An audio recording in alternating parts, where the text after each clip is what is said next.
Hello, and welcome to another exciting edition of Victory Never Sleeps.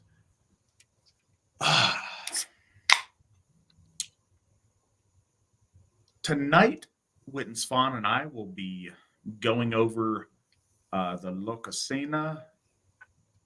We're using once again the Bellows translation. Nick's got a link up. We're going to try to remember to put it up early so you guys can all get to it and follow along if you'd like to.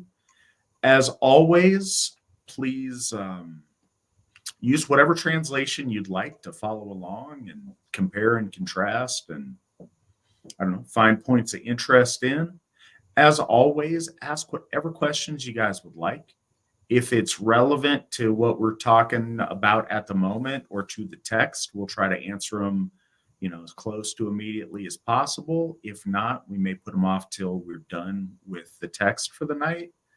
But we'll absolutely answer those, and we appreciate you guys' questions.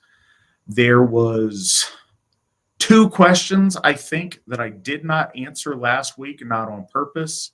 If Nick remembers those and has those, I will go ahead and answer them. But if he doesn't, that's on me.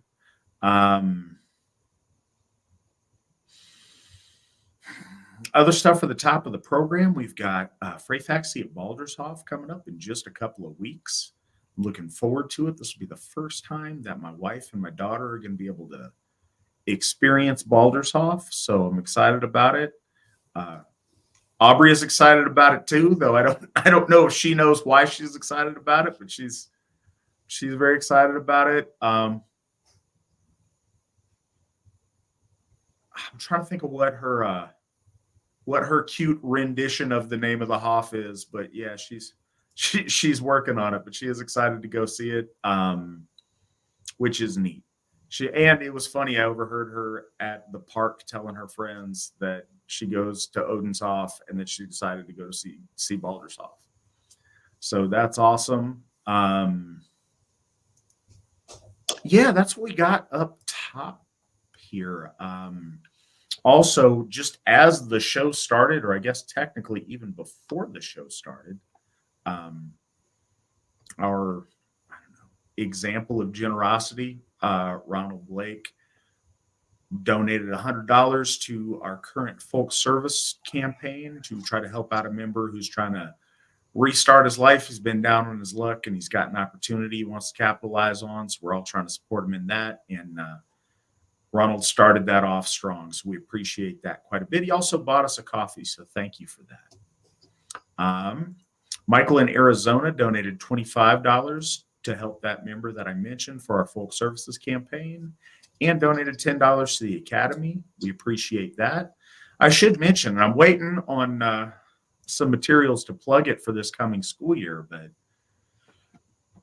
so far we have got, I believe, 31 students signed up. This is the 3rd year of the Asatru Academy, and we have curriculum up through 6th grade. So we're enrolling students K through 6. If you're not familiar, the Asatru Academy is our homeschooling program. As I said, this is going to be start of school year number 3 with it.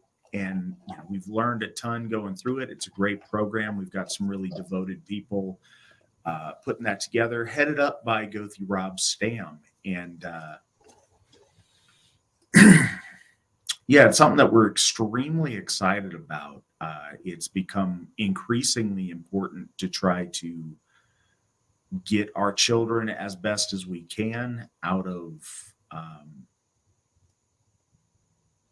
dangerous and mentally toxic environments and morally toxic environments at many public schools, and to get them in a homeschooling environment, in a place where our values and our beliefs can be reinforced and taught in a healthy way, and some of the other unhealthy things can be avoided. One of the best things about it that's really I'm personally excited about, especially as my daughter gets closer and closer to enrolling, is we hold parents' hands through that process. We're very committed to making sure that parents are comfortable and supported to meet all of the standards for whatever state that they're in. that this is a completely legitimate thing, and they can take confidence that they have some experienced people there to help them through the process, through any hurdles or any questions they might have. So it's really important. Very proud of it. And taking enrollment. We're always taking enrollment, but now is a good time to get set up for the coming school year. Also, John Rock, folk builder John Rock in Indiana, donated $180 to the AFA. We appreciate that, John. Thank you.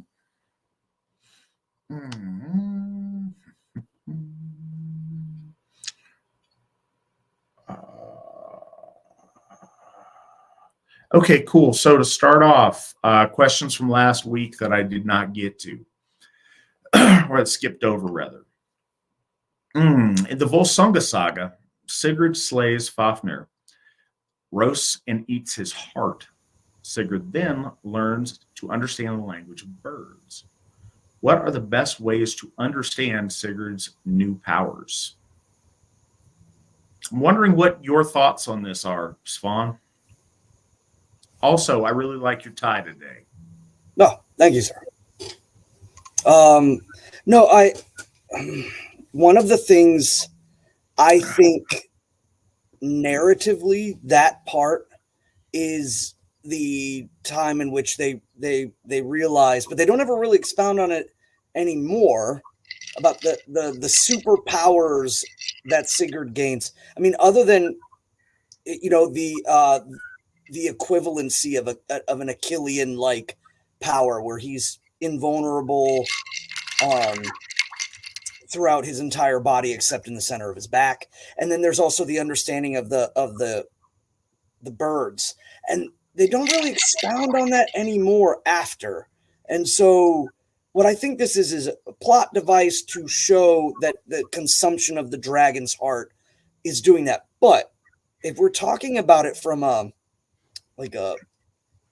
esoteric or metaphysical point, I mean, clearly the consumption of the dragon's heart, the eating the source of that power from a worm of such immense, size and age. And I mean, obviously, the mythos around dragons, consuming the heart immediately allows him to interpret the words of the birds. And that's what, and I think it means really that worms are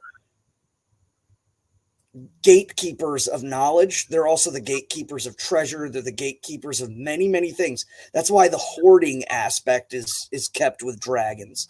But to be specific with the meaning of him understanding the birds, I think that plot device is more important, because he hears the bird saying, that his campmate is about to kill him.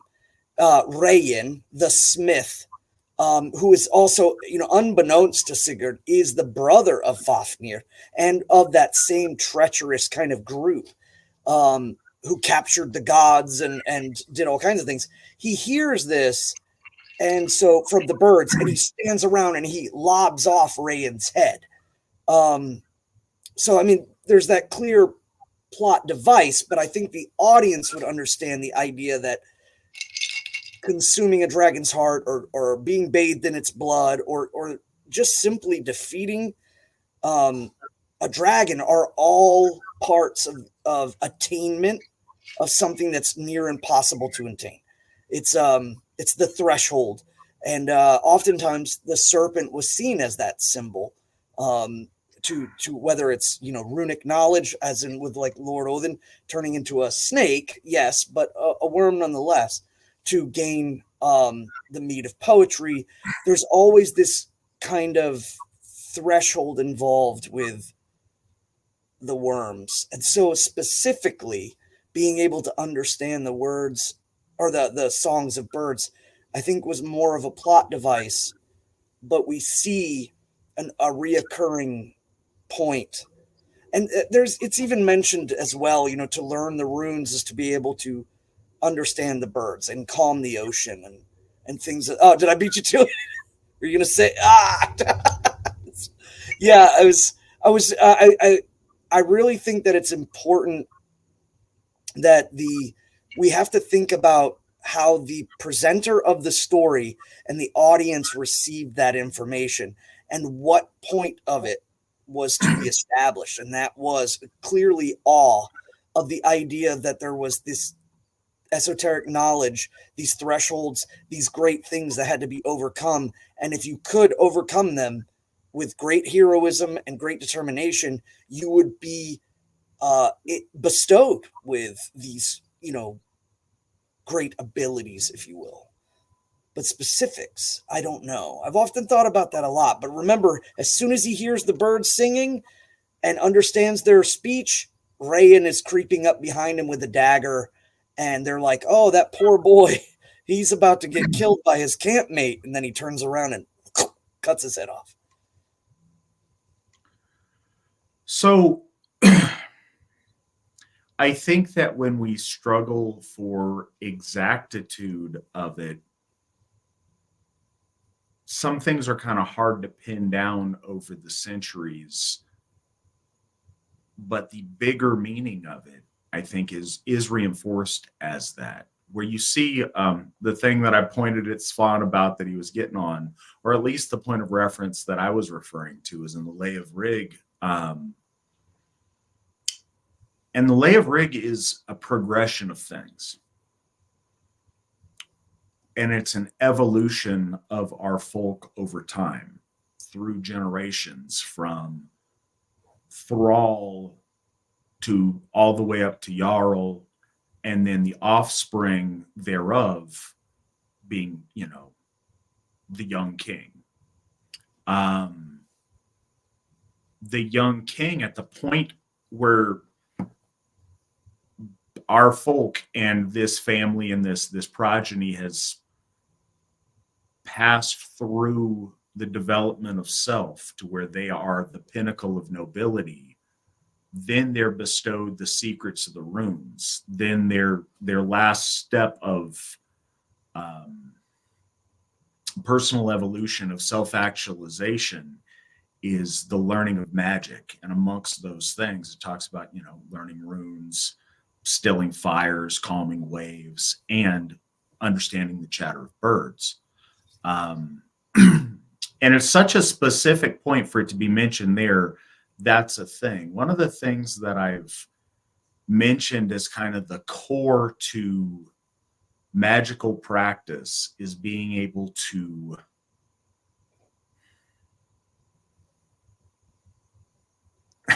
it's a funny analogy, but in a way, being able to see the matrix, being able to understand the tapestry that's being woven of earth, and being able to work within that, to see and pick up on the currents and the subtle things in nature around yourself, and to align yourself with it, or to be aware of things to avoid them. Just like, the birds are like, hey, heads up, you're about to get shanked.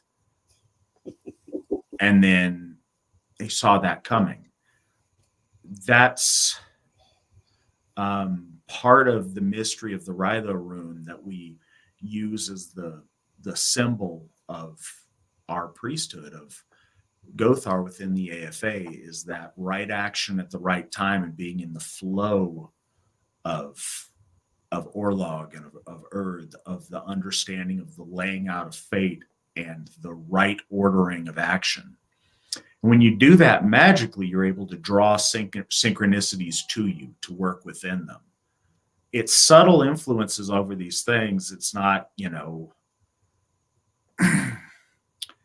I think in our heads, when we are disconnected and we're, fans of sword and sorcery and stuff, you think you cast these big spells and you shoot a fireball out of your hands and these crazy things. I think that's much less the case. I think it's a subtle ability to manipulate the world around you. And I think we read in our ancestors' time of great occasions to where it was very, very obvious. But we see and experience it quite a bit during bloat, I think. And the better we get at it, the more often we see those experiences. We recognize things that are out of the norm. And so often, one of the biggest indicators that everyone notices is, you know, special stuff that birds do, be it coming and perching for a specific part of a ritual and then leaving, kinds of birds that you don't usually see coming, them doing almost a call and response, squawking at a certain time, them flying overhead at an auspicious time. It's something that people notice a lot. And I understand it may sound, you know, birds do crazy things, whatever. But when you do enough of them, you can kind of tell the difference of when it's at a auspicious time or when it's just birds doing bird stuff. I always remember one ritual we were doing in my house in Palmer, Alaska. Anybody who knows Palmer, it's inland a little ways. It's not really on. It's kind of far away from bodies of water, and it's not really where you see a lot of eagles. And it was really cool. This eagle came and perched in our ritual tree. We had a special tree that was kind of where we would leave our offerings and such, and it was right on the edge of our vey. And eagle came, perched in the tree, like came in when we were inviting in for the ritual, observed the ritual with us, and then left when the ritual was done in a really. It's the only time that ever happened on that property, all the time that I lived there, and it was really interesting. So you pick up on that with birds. Birds are really special that way, and I have to believe our ancestors interacted with them in a similar way. So I think it's easy to conceive of, like, you know, in the story writ large, these birds, you know, fluidly having a conversation in, you know, in our heads in English with this guy. You know, at the time, I don't know, in Gothic or whatever at that point. But realistically, being able to recognize bird sign, being able to recognize things in nature and put meaning to them and understand things coming by subtle things, that heightened level of awareness has always been a hallmark of an adept at the finer art of living well, be it an initiate in special religious arts, in magic, or just a highly advanced individual, is being able to pick up on these things, being able to, in a lot of ways, nobility is the ability to live, the art of being able to live life well, to do the things that you do with excellence. And I think that you see that demonstrated when he's on the other side of victory over this, you know, most immense of enemies, overcoming that, he ascends and becomes more than he is. He levels up, and part of his leveling up is this greater understanding. But no, I'm really glad that Svan picked up on that as well. That was something that immediately stood out to me. Well, and I just saw something in the comments. W. Ulf just brought up a great point, and it really makes me want to emphasize something. He talked about the comparison between Finn McCool and the Salmon of Knowledge, and his being able to speak to the salmon. And I think that that's actually a great point for a larger point, and that is, you see these in Aryan mythos all the time. The meta narratives, if you will, are, you know, there's things that I think that when a lot of people might just look at everything strictly through a Nordic lens, and I think that the Asatru Folk Assembly does a very, very like finite job of attempting to also see the pattern beyond simply the Nordic. And when we look at these, you know, kind of check marks that are going through from the branches of our cousins, you know, when we see the the dismemberment of Lord Tyr against the Chaos Wolf, and we see that commonality with King Nuada and the Silver Arm. There is these huge, like, easy connecting points, and I think that brings it up is that one of the things our Aryan ancestors saw as a true sign of like the esoteric becoming exoteric was the ability to suddenly, communicate with things that, we know are communicating with each other, but we don't understand them. So I thought that was a really cool point as well. And I totally didn't even register my brain until he said it. So. Absolutely. All right. Well, I think that's I thank you so much, Monk. Monk just donated $1,500 to the VNS Fund for Odenshoff. Thank you for beautiful service for his wife. Wow. Yeah, it was very. Those of you that may not know, I was supposed to go out to Sigerheim, and I got stuck on that horrible travel day where all the airlines went into chaos because their computer equipment stuff went down as far as scheduling. And, in a way, it was very unfortunate because I couldn't go to Sigerheim for our event there. But it also, what it did allow for was I was able to go to Sigerheim at Odenshoff, where we did the service for Monk's wife, and I was able to be there for that. And I was very honored to be able to be there. I was very honored to get a chance to know her and get to see her a few times before she passed. And I appreciate getting that opportunity. And thank you very much, Monk, for your generous donation. It's much appreciated. With that, so we have a couple of more questions to hit, and then we'll get to the text. Last one first, just because it's simple and kind of ridiculous. From Algiz Kinaz. Hi, I saw a message about rap snacks. Does the AFA listen to rap? I knew this was going to come back and haunt us. Not officially. We're down the road from Thorshoff, and we made a stop at a gas station for some snacks. This is the first time I'd ever seen these. Rap snacks? What is this? It's because it's the South. It looked completely ridiculous. There's these varieties of chips with like wrappers, like with their chips. And so I got some because it was going to be an ironic joke. But the joke was on me because they're the most delicious chips I ever ate in my life. And I was angry about it. Because I went back to the Hoff and I'm like, it was an inside joke amongst leadership there.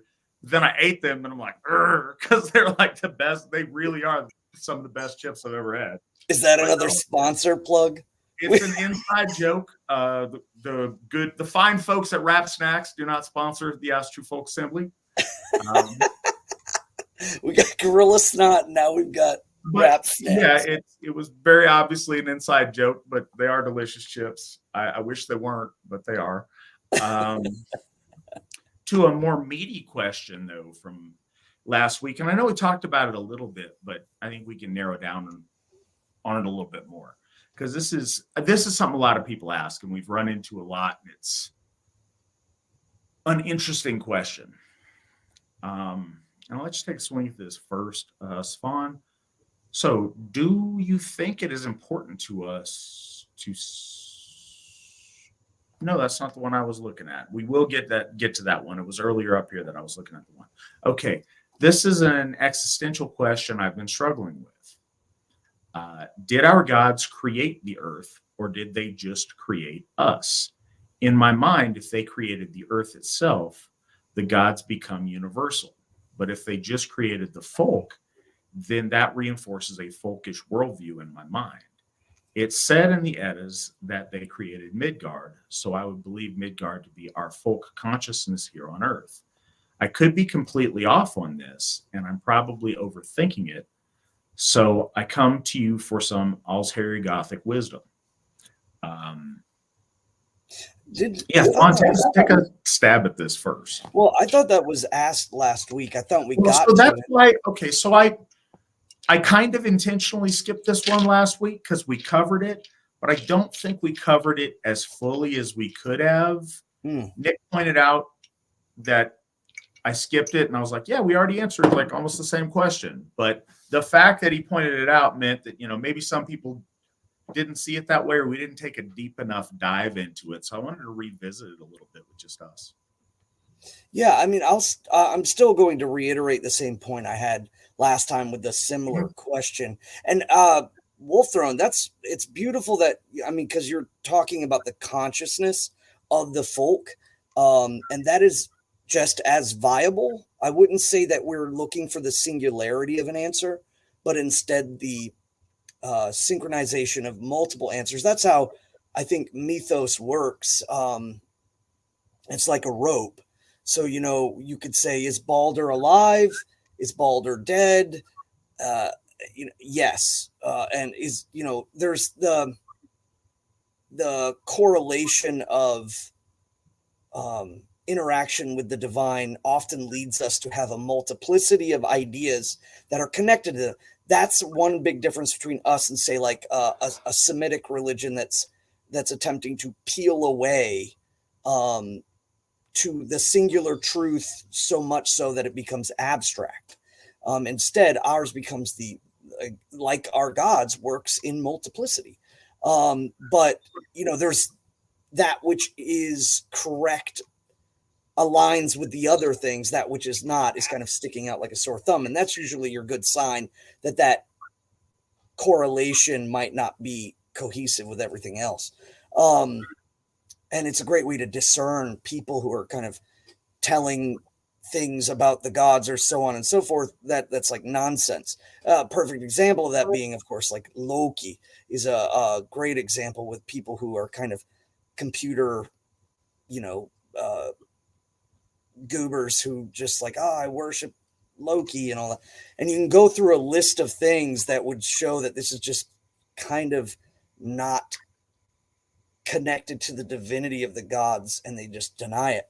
So in this case, what you're talking about, I don't think is against the overall understanding of this, but instead is congruent with it. So that's what I mean by I don't think you're wrong. However, one of the points that I like to emphasize to my children, to the folk at Thorshoff, is that there is the inner guard and the outer guard.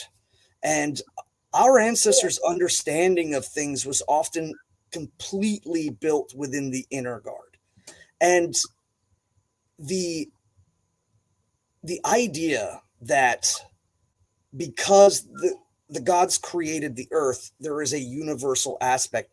I believe that the gods created Midgard, but I don't know of or reason why or demand reason from the gods as to why there are other people in other parts of the world or what have you, or perhaps that there are other divine powers of some sense, whether they're grossly, blown, out of proportion because of the framework and structuring of the religion that touts that, or whether, however they may be. I could speculate, but at the end of the day, it doesn't really matter. The only thing that matters is that which is in the inner guard. I know that the gods created Midgard, that I live upon and my people live upon, and everyone outside of that is outer guard, and they're either antithetical against it or they're neutral. And at that point, it doesn't matter. It doesn't matter if, like, if somebody was to ask me, like, do you believe that other people that aren't folk, do their souls go to their ancestors? It's like, well, I don't know. And I wasn't told. I know what happens from my ancestors and from the gods to my people. And that's kind of the end of the story. And that's all it really needs to be, because the well nourishes my people. And I think that there's another great reason for doing this. Not only is there just the emphasis of folk forward and tribalism that is kind of against universalism.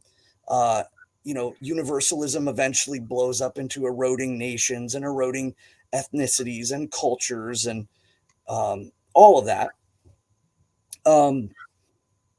We attempt to only simply understand for ourselves. We don't step on other people's toes, and nor do we speculate. And I think that's another thing that a lot of people are trying to fish for. They want to see if we like, oh no, like the Mormons, all black people are Canaanites. Like they went,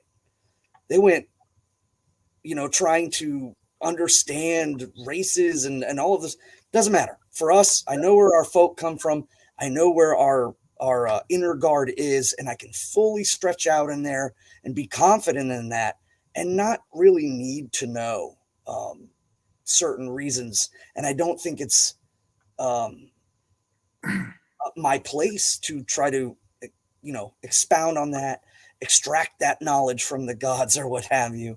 You don't see that happening. Like the Mormon Church is clearly an extension of Protestantism, and they were attempting to do things. They were forcing their God, Yahweh, to make reasons to explain things. Why didn't Jesus come to the Native Americans? Oh, but he did. And it gets wild. No, focus on the inward, and everything outside of us it has no gravity other than relations and immediacy, working together, being good neighbors, exemplifying the traits that I think my people have to other people who are not my people is important.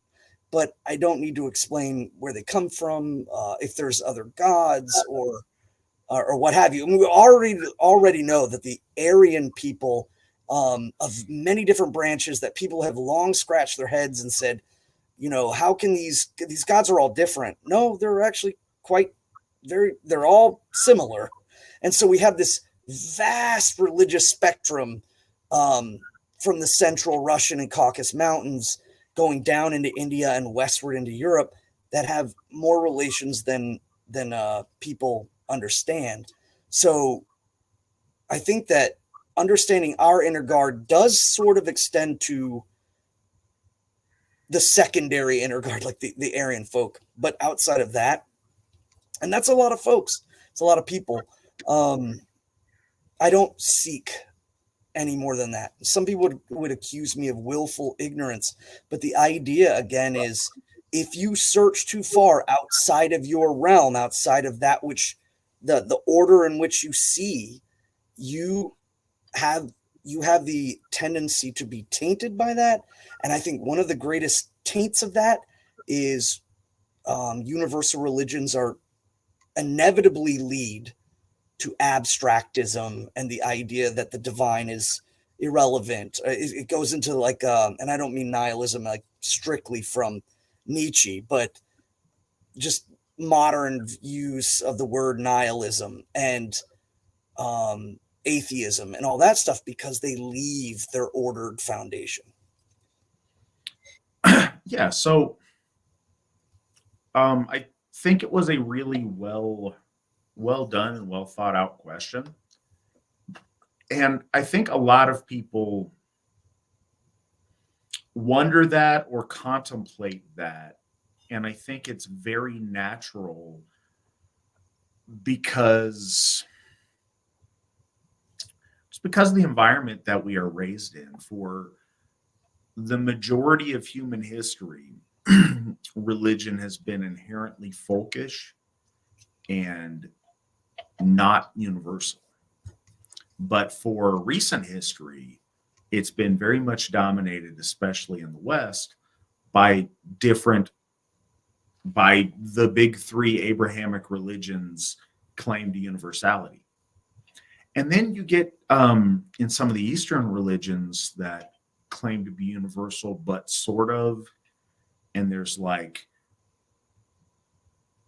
creative force prime mover God that doesn't really care about anything, that just does that. And then different avatars of that I think have personal relationships. And depending on what school of thought you're in, there's a lot of different stuff. Our faith is based on relationship. We are Asatru because we share a relationship with our gods. They created us. They have stood by us. We have benefited from our gifting relationship with them and our ancient kinship with them.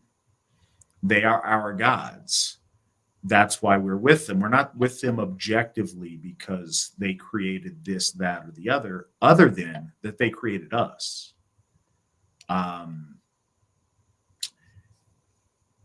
Logic will always, and I don't fault any, ask these questions, plumb the depths of this if that's what you want to do. I don't think it's wrong, but do that while you're doing other fruitful things in the meantime. It's one of those, it's interesting to speculate, but you'll always come to some unknown point. Even with, with anything. Well, what came before that? Well, what was there before the gap? Well, then who created that? Well, then who created this thing? Well, that doesn't, you could do that indefinitely because there's some things that in our existence we just cannot wrap our head around when you delve into the most basic level of our reality. But what our myths tell us is that our gods created us and they created the world in which we live. If you want to go literally, that they created the mountains and trees and structure of the earth, I'm not saying that they didn't do that or have part in that creation, but its relevance to me matters very little. They created me and my ancestors, and they shaped our understanding of self and our understanding of the world in which we live and operate in. And I think, eventually, as we expand into space and things, we get into areas that our lore doesn't talk about because it had no relevance to the people that wrote down our lore. But none of that changes the fundamentals that our gods created our consciousness, our humanness, our Aryanness, and gave us the context to develop as people and to understand the world around us. And that's kind of what we need to know. It's not faulting wanting to know more than that or deeper than that, but claims beyond that get to these strange spots. We wouldn't, one of the things that is a fundamental belief of the Asatru Folk Assembly is that every race of people has the right to define themselves and their existence and their relationship to their gods. That doesn't mean that we have to buy into it or not. It's not up to me to legitimize or delegitimize the religions of other groups of people. It's not my job, and it's overstepping. I only have a place of doing that when those butt up against ours in a negative way. If your God says that our gods are demons and need to be annihilated because they're the only real God, then yeah, I will speak in opposition to that, of course. But that's not the case with other indigenous faiths. And again, that's not like validating them or saying that their religion is right. It's also not saying it's wrong. It's saying it's none of my business until it conflicts with ours. But it's a basic level of respect for other people that you don't see with universal religion. It would be really offensive and wrong to just force Black people to worship our white people gods. That's odd and unnatural. or to, not worship the gods of their ancestors. We wouldn't want them to do that. We want them to worship the gods of their ancestors, or be free to do that if that's what their people decide they ought to do. But yeah, your way of breaking it down, I think, is very much along my understanding. Whatever relationship they had to the physical creation of the Earth's geology is neither here nor there to me. They created how we perceive the Earth's geology. They created our perception and understanding of our world and our place in it. And that's the most fundamental to me. They set us on our course in that way, in that creative fashion. Could I go ahead? Sure, please. I did want to bring up a point. Judaism, and by Judaism, I also mean Christianity. Christianity is a subsect of Judaism that greatly and vastly changed once it was in Europe. But, this was kind of done in biblical sense. Like when you read the Tanakh or the Old Testament, they talk about the defeating of their enemies is willed by God. Again, when the Romans defeated them at Gidon, which is where we get the word Armageddon, the Armageddon of them, the nature of the relationship to the divine is a very interesting thing to look at when you're outside of it. Asking themselves, how did we get defeated by the Romans? And of course, generally it was seen, and this is just because of my experience of reading the Tanakh and reading the New Testament, is that generally it was punishment. It was a punishment that they experienced. And that just shows their relationship. Not even speaking terribly negatively or positively about it. It's just that was the case. Another point that I like to bring up is that this was substantiated even in the New Testament with the rabbi Yeshua, the Latin name Jesus. When he was talking to a Sarmatian woman or Sarmatian woman, and she says, I need you to get these shadim. And they didn't have a word for shadim, so they took the Greco word demon. But, she says, I have this shadim in my daughter, and can you get it out? And he says, no, I'm only here to shepherd the sons and daughters. I'm not sure if he says daughters, but are the children of Israel. And he's talking specifically about the Judahites, or the Yahudi. And, she begs him, and then he says, okay, well, occasionally, even masters will throw scraps to their dogs, and then he helps her. This is all in the Bible, and it's very, very interesting because it shows that dynamic of folkishness, or inner guard versus outer guard mindset was very common even once amongst the which are now branded as universal religions. It wasn't until Saul of Tarsus and Simon, who you know as Peter or Saint Peter, they both swore that they saw the ghost of the rabbi, and he said, no, now the rules have changed. We're going to go ahead and start converting other people. And that's because they were exiled into Greece and into the, deeper into the heart of the empire. So they weren't having a lot of luck converting their own people.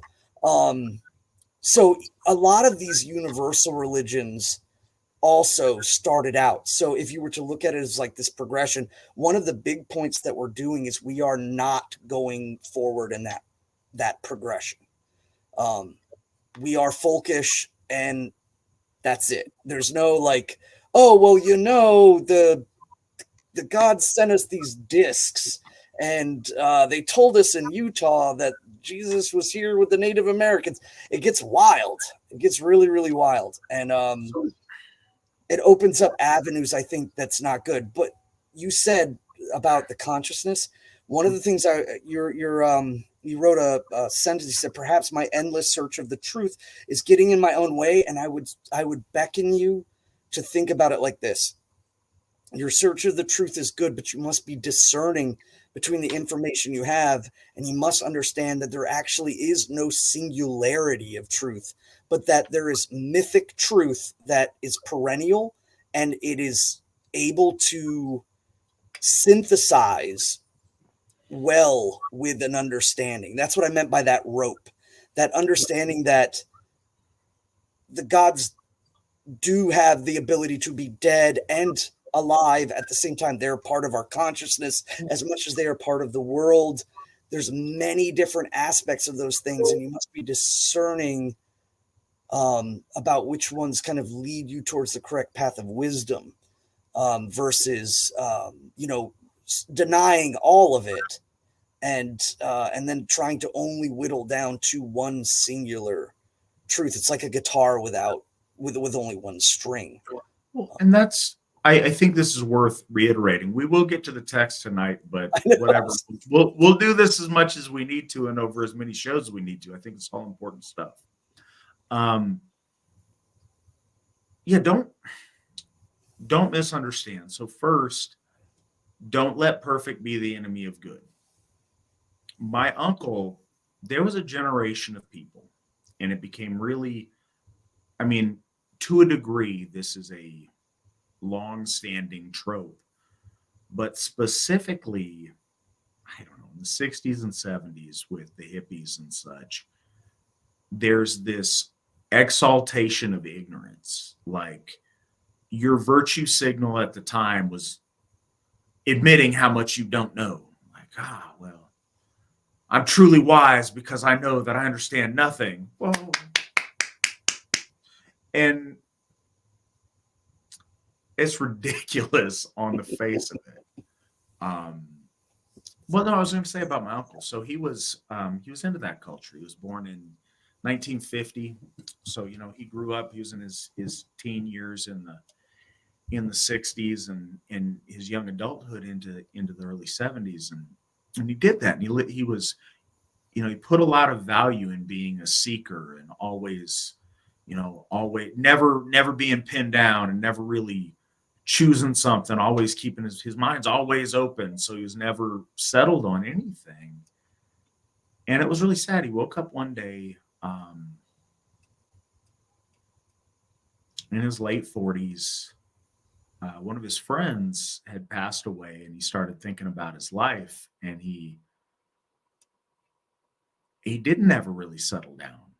Never got married. He never picked a faith and embraced it and made it a part of his life. Though he was a very spiritual person, it was never satisfying to him because he never could put a name to it. He just kind of knew there was something. So he was always searching, and he was waiting because one of these days he was gonna have that wisdom, and one of these days he was gonna figure out what it was all about. And he had a realization like, wow, I'm almost 50 years old and I've got nothing to show for it because I've spent all my time contemplating and none of my time doing and building a life. And he ended up drinking himself to death slowly over the course of a few years. Very, very sad and unhappy with his life. And I watched that whole process when I was, last few years of high school, first couple of years out of it. And it was really sad, but it taught me a lot on that. Don't let perfect be the enemy of good. Pick something and go with it. Pick things that you know to be true and embrace those and stand on those. Build upon that. Absolutely. I would never want to tell you not to think about these things. They're great things to ponder and think about how stuff relates to it. And I think that your original answer about our gods being, creating our consciousness and how we perceive the world is fantastic. Very good. Thinking beyond that is really interesting and it's fascinating, but it's not essential and necessary. And I think people get caught up with that sometimes. And there's some things that you don't truly understand. The other thing is, like Svan said, and I think this is really important, in a lot of ways, it would cut through some of this for me to pretend that I got some magic goggles and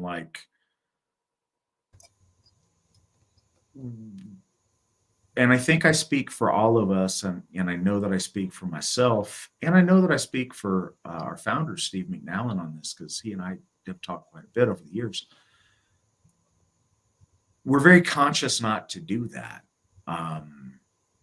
When I tell you something is the way something is, it's out of sincere belief that that wisdom's been given to me by our gods and that it's accurate. And I'm very, very careful about that. And I would never knowingly do wrong by that. I'm not going to say I'm perfect. I'm not. But a lot of weight goes into that. And it's easier to, we can streamline a lot of this by pretending that's the case, but that's not right. And the right thing to do is more important.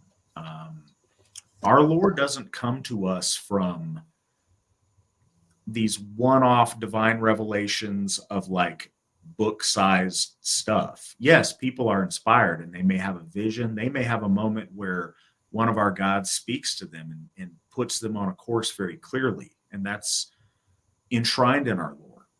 But we don't have some instance of, Gothi Olaf in 700 going into some cave and then coming out with a bunch of tablets.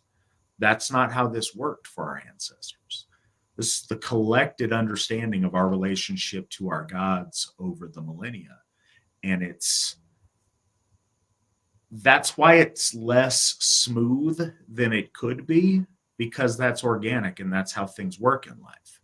That's why it's not as pretty with all the, loose ends tied up perfectly, because that's not real. That's easy to do when you're cutting corners or when you're compromising things. But that's not how it's not how stuff really develops in that way, certainly in my experience. So, and I think this is a good segue into the text that we're supposed to be talking about tonight. Right. So some of these stories, so again, the Eddas are not the Bible. The Eddas are not the Quran. The Eddas are not delivered to us as holy writ. But what they are is collections of materials that reference our most sacred lore. Some of them are meaty retellings of true lore. Some of them are poetic exercises done to the backdrop of lore, to where the poetic exercise is your ability to incorporate and reference and make these callbacks to stories that are common to the audience and lore. And tonight's story is one of those. I don't think that there's a point we're supposed to think that in some point in mythic time they had this like really rude feast to where this happened. I don't think that's the idea. I think the idea is to take these characters that everyone knows because they're their gods, and we know these tales, and we know them by heart, and then we put them in a ridiculous situation and make all these little clever references to it as part of a flighting story, which was common in the poetry of our ancestors. And so the irreverence of this piece tonight, the value of it as a story in our lore, and the reason that we don't, have some fatwa on it, is because it throws in and it weaves in bits of knowledge that otherwise would be lost. And it's really interesting and valuable that way.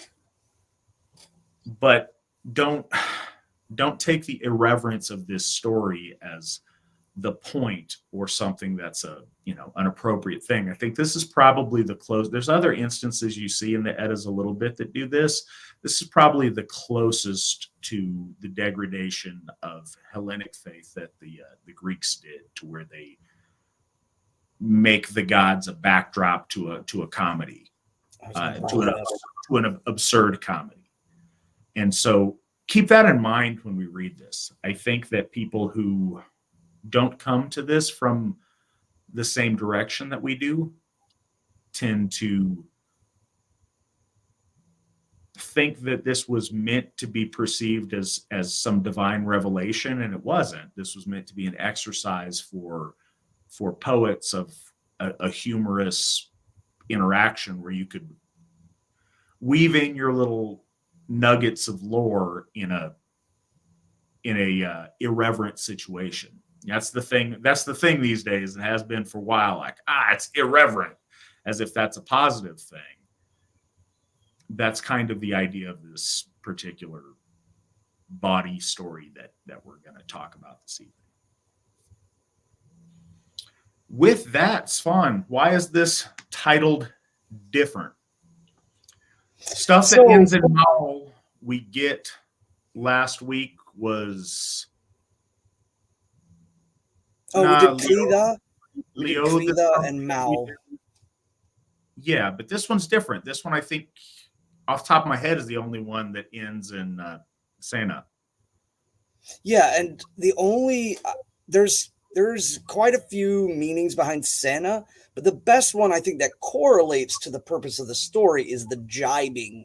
To jibe at someone, to kind of poke at them, to retort, or to send insult is really what this is. So this is the insulting from Loki in essence. And I think that along with what you said, there is a greater mythic truth about Loki and his presence and what the metastasizing of cowardliness can then grow into, and that's a big one here as well. It's good that you point that out. So I want to qualify what I just said a second ago. There's still moral lesson to this that has mythic truth about consequence, about stuff that happens when you let chaos into your inner guard. There are bigger meta truths that are drawn in to this tale. It's valuable that way as well. But I mean, I don't think that we are accurately served to imagine this particular dinner party occurring amongst our gods in this way. It's kind of absurd that way if you were to try to take it very literally. Yeah, and there's actually some points to that would be understood by the audience but not make sense, but it was just simply placed in the story to create relation between humans and gods. The servants that are involved, the going out into the forest, despite the fact that Ayers Hall is in the center of the ocean. Though maybe they like the snorks. Yeah, well, that's another thing too, is because a lot of people get confused about cosmology, and we don't know if our ancestors saw Ayers Hall as being geographically in the center, but on land. Excuse me. A lot of people get confused with the idea that Ausgarður is heaven alone, but in the stories, there's movement outside of the hall or outside of the Garður. So a lot of people kind of geographically assume some things, and I don't want to do that. But we spoke a little bit about the importance of Ayers Hall and the gods of order making sure that they place their dominion upon the most primal spot in Midgard, which of course is the ocean. And I think that plays out physically when we see things like, the ancient creatures and so on and so forth that do come out of the ocean. It is clearly that the deep blood of Ymir is filled still with things of his time, things of his kind. So they definitely set that. But so this story was told, but was probably comprised later on, 12th, 13th century. And Hollander, Lee Hollander and Bellows have even remarked how they don't think that this poem was very popular, or at least not amongst audiences, but may have been popular amongst poets because of the style that it was written in Ljóðar Hálar. It's a meter style that it's very, very strong throughout the entirety of it, and it's easy to teach, and it wasn't very common, so it may have been something more exclusive. Um, we don't know if it's like it wasn't popular because it was maybe it riled up the folk, or what have you. But we do know by after the 11th century and thereafter, there was this time, much like with the Greeks and the philosophers, where the divinity of the gods becomes so story driven that there is a great need to create this entertainment value where there's bickering, there's fighting, there's jibing at each other. This is one of those times, and I don't like the rush to throw this in there all the time because I think it's very distracting, and I don't think it's nearly as relevant as people pretend that it is. But it is worthwhile to, at this point, certainly in Iceland at this point, they've been Christianized for a long time. It may not seem so. It's funny because if we look back 150 years, it seems like a very long time ago. But when we look at periods in history, 1150 to 1000 doesn't seem like a big deal because it's all old times. But it's still a very long time. So many generations since the majority and since people were openly practicing Asatru. So some of the tales are far removed from a need of reverence. Irreverence towards the Aesir was encouraged by you could keep around stories if they're entertaining and it's not done with reverence, but to record these kind of things with reverence was a much more politically incorrect thing to do back then. And getting canceled at that day and time had a lot more to do with death and dismemberment.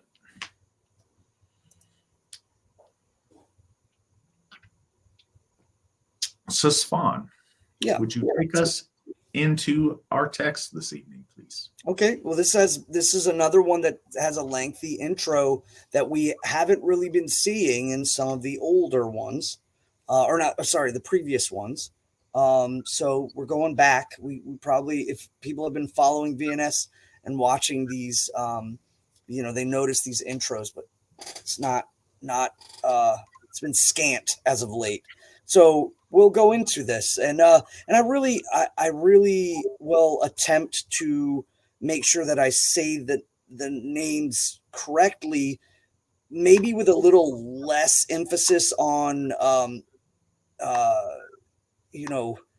want to say them closer for people that speak English so they can hear it and be able to pronounce these names, but also not throw so much on it that it's, like when people say like Heimdall, and in Icelandic it's Heimdallr, that throws people off. Hey, what was there was like a lateral thing in there?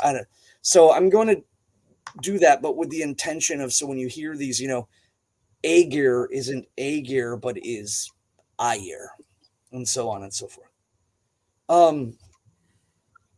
So Aegir, who is the Jotun that is sequestered by the gods to hold and host a feast for them, and is the very much like the equivalency of the Hellenic Oceanus. He's the uncontrolled, or certainly, just completely uncaring towards humanity.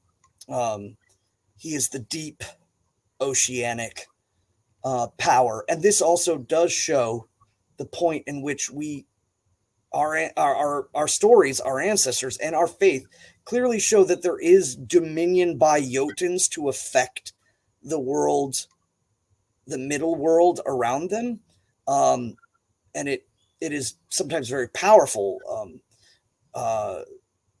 So that when we say like define a god or what have you, when we talk about like the divine powers, we often talk about that the Jotuns have divine power. But I'm deviating.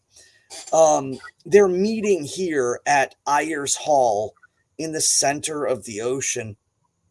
And the entire feasting and jibing at each other and all of the things that happen are reminiscent of what could happen to any audience member of our ancestors at that time. They absolutely understood it, with the idea that perhaps someone was to show up who was not invited, and that there would be this kind of jibing contest, perhaps because there was a rule, like there was no, it was against the law to slay that person in that area or in that time.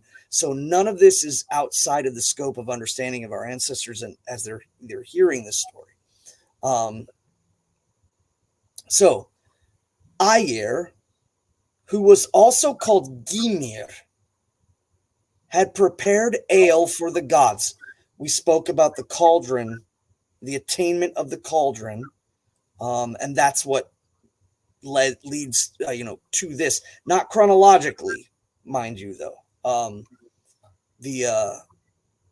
think it was just more of the substance of understanding. Cauldron in this story leads to why they're feasting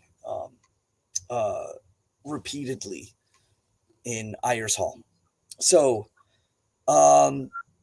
after he had got the mighty kettle, as now has been told, to this feast came Odin and Frigg, his wife. Thor came not, as he was on a journey in the east. Sif, Thor's wife, was there, and Bragi, with Idun, his wife. Tyr, who had but one hand, was there. The wolf, Fenrir, had bitten off his other hand when they had bound him. There was Njörður and Skavi, his wife. There was Freyr and Freya.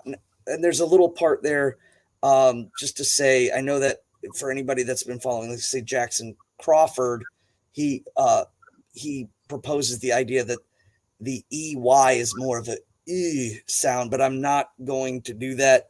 Just, so anybody that has that comment, that's the reason why. I'm just going with what we got. So Freyr and Freya and Vidar, the son of Odin.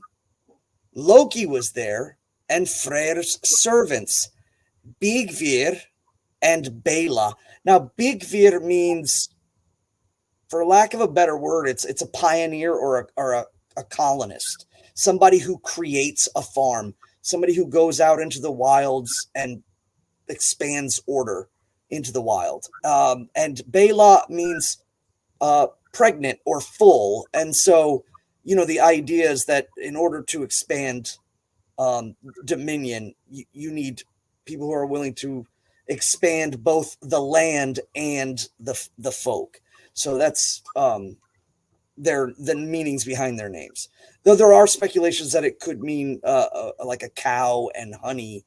But again, those are things that are needed on farms.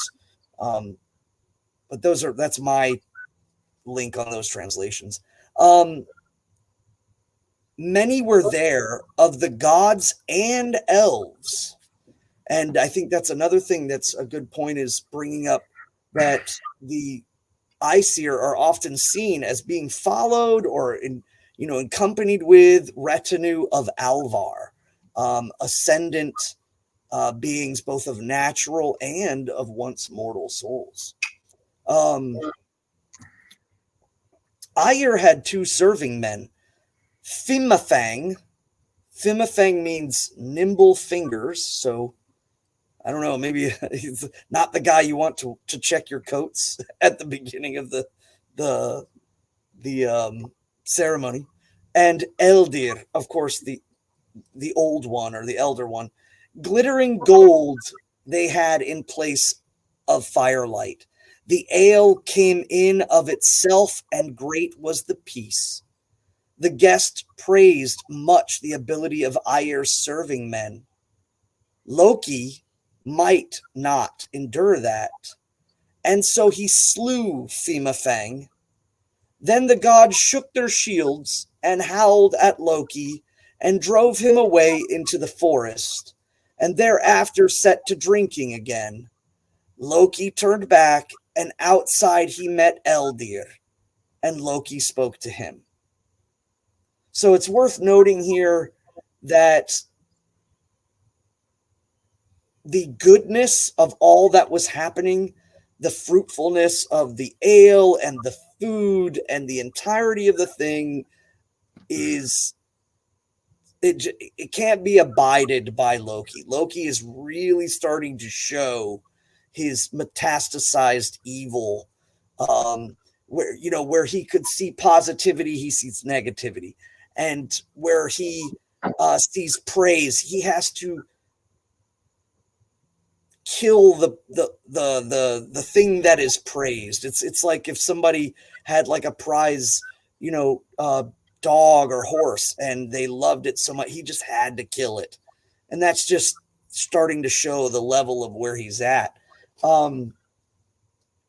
I think that the part where Loki might not endure that is maybe a misspelling, because we've seen a couple of those in this.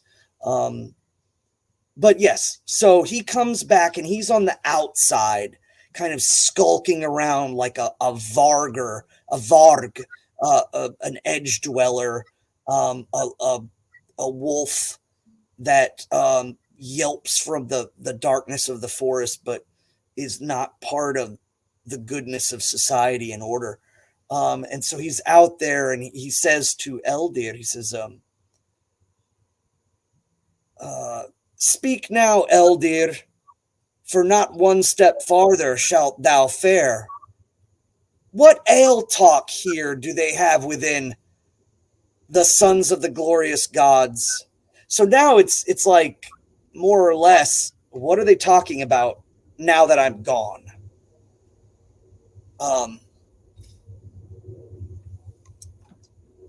Now that he's got kicked out of the party, if you will. An elder speaks in verse 2. He says, "Of their weapons they talk, and their might in war, the sons of the glorious gods. From the gods and the elves who gathered here, no friend in word shall thou find." So you've spent it.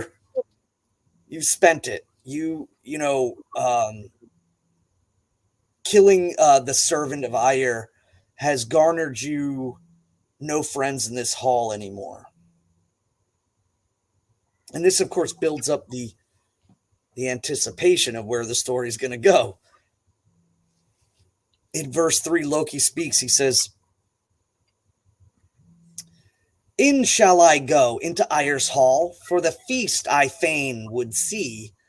Bale and hatred I bring to the gods, and their mead with venom I mix." So this is really a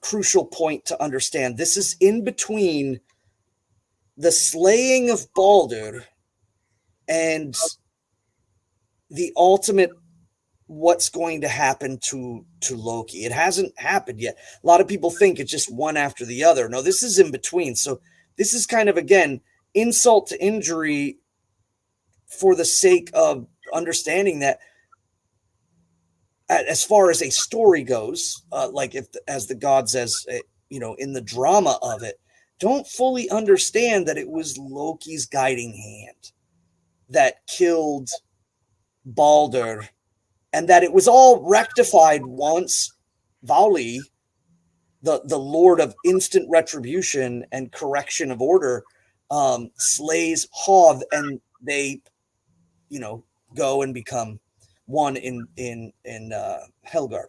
So that's even more so of a thing to think about. And it comes to light, and that the punishment then becomes fitting to it all. So he says, "I'll go in, and I'll bring venom and hatred and evil to everything I do in there." And Elder speaks in 4. He says, "Ifen thou goest to Ayer's hall, and fain the feast would see, and with slander and spite would sprinkle the gods, then well less they wipe it on thee. So I find it interesting, and what the usage of the word with the sprinkling or blessing is that it's very akin to the way that when we and our ancestors held bloat, the asking of the gods to give in return, if we are seen worthy, the blessing. And so he's speaking of his blessing as being almost like a blaspheming version of the bloat. And then he basically says you should be very, very careful because they may wipe it back on you. And Loki speaks in 5. He says, bethink thee, Eldir, if thou and I shall strive with spiteful speech, richer I grow in ready words, if thou speakest too much to me. So this part here is basically saying that, take heed. I am of great cunning and sharp tongue.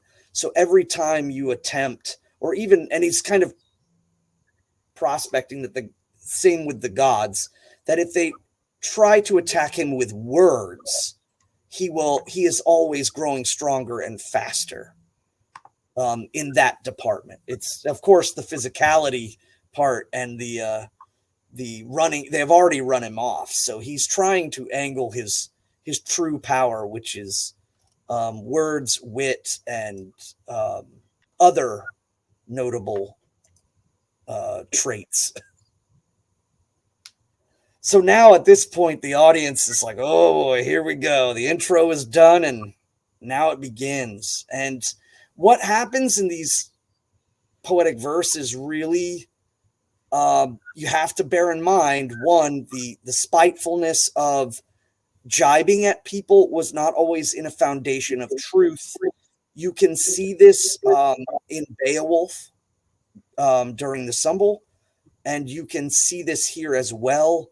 I think it was more common than a lot of historians care to believe. I know that, like, a perfect example of this is with my ancestors. There was a great historian named Procopius who absolutely hated the Germanic tribes and hated a few tribes in particular.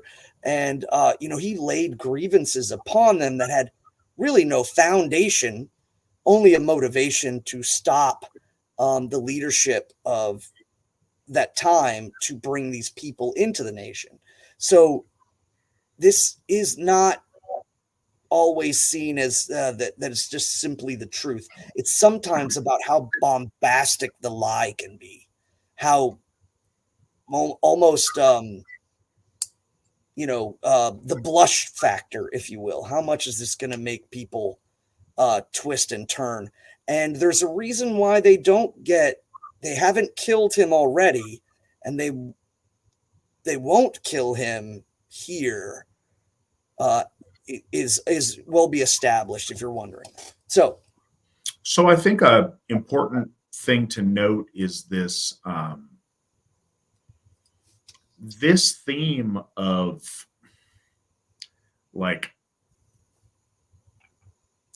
spreading slander, mockery, and hatred amongst what is an otherwise joyful, mead hall event. It's a common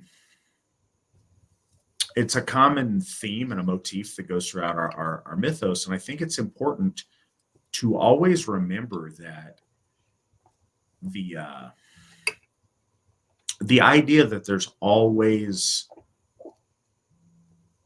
treachery and forces of chaos using slander and lies and mockery and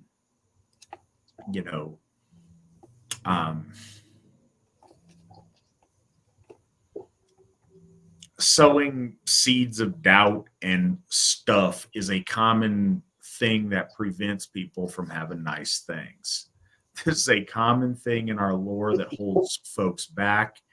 It's one of the impetuses for victory never sleeps. You got to keep moving forward because there's always this crab in the bucket negative force trying to sow dissent and treachery in the hearts and the ranks of the noble. And this is important to me, and I think it's a time to I don't know, harken back to the wolves that are ever at the heels of Suna and Mani. One is named the hater and the other the mocker.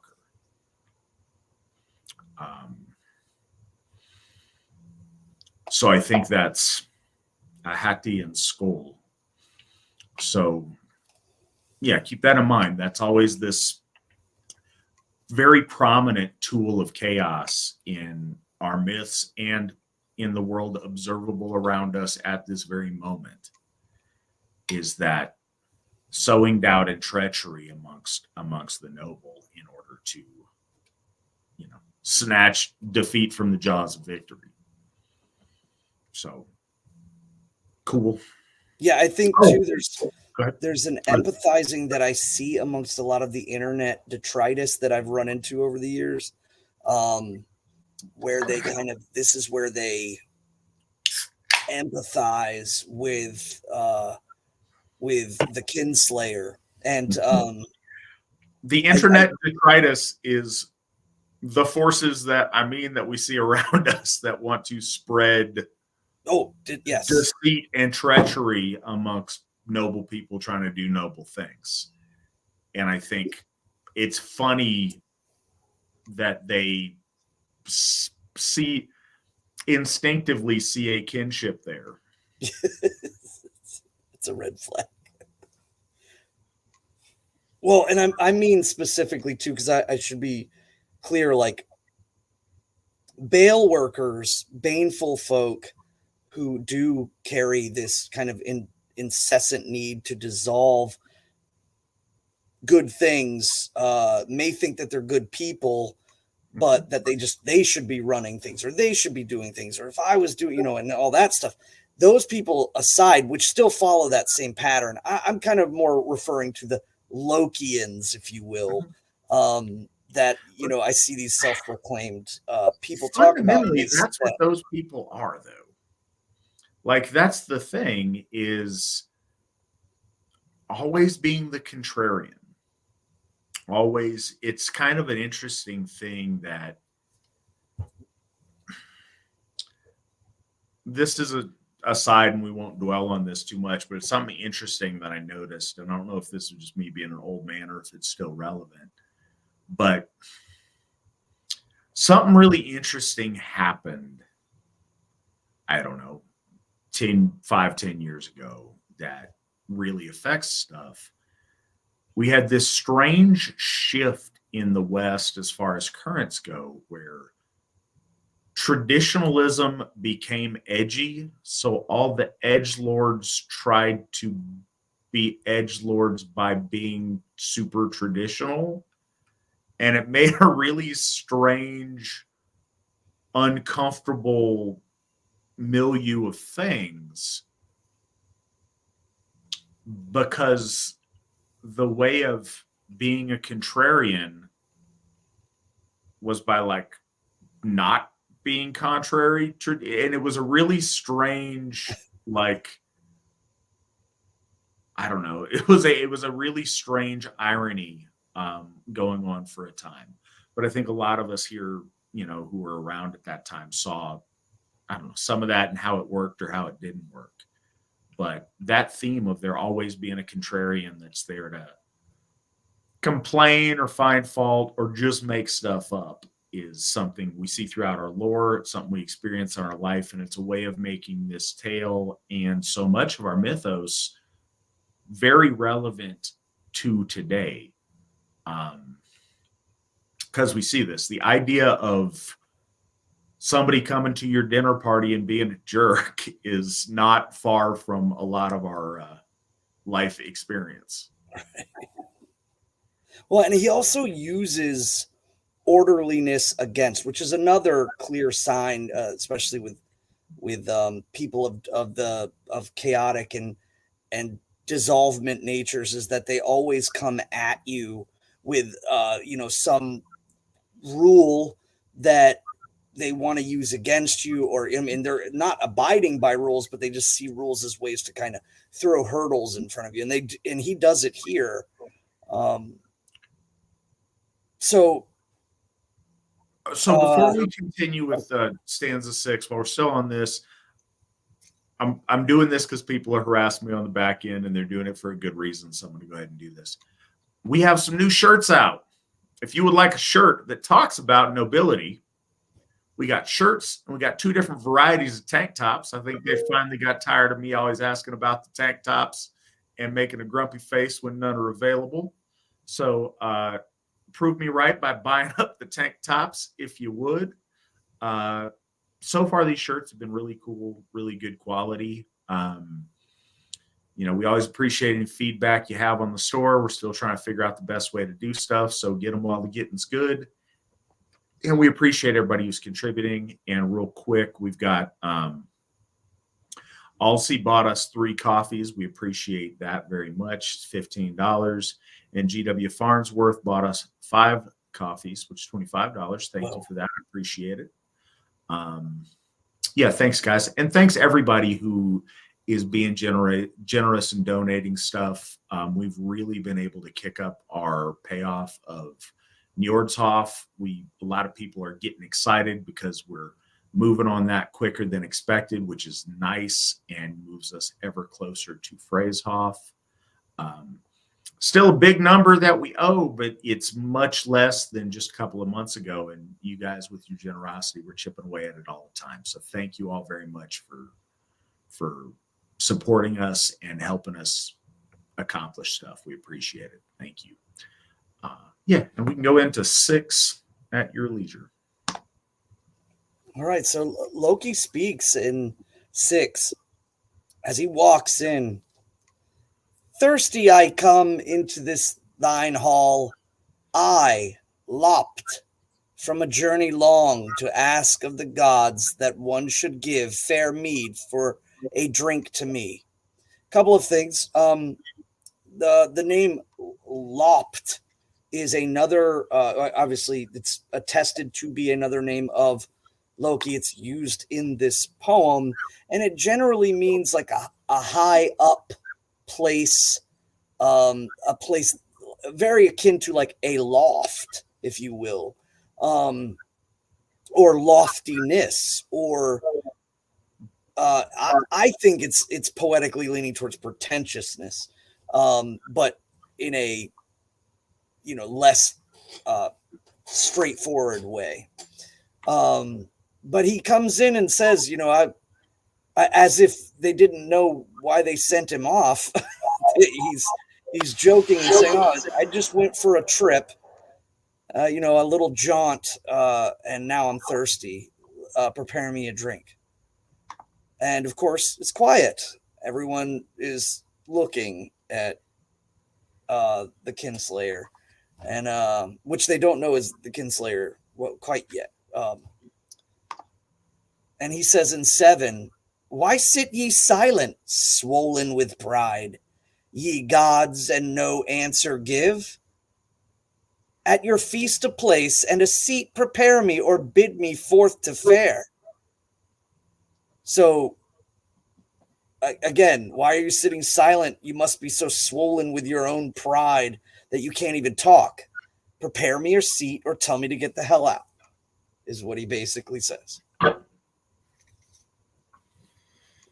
And at that point, 8, it is Lord Brayi.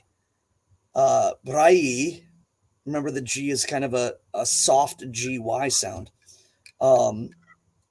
says, "A place and a seat will the gods prepare, no more in their midst for thee. For the gods know well what men they wish to find at their mighty feasts."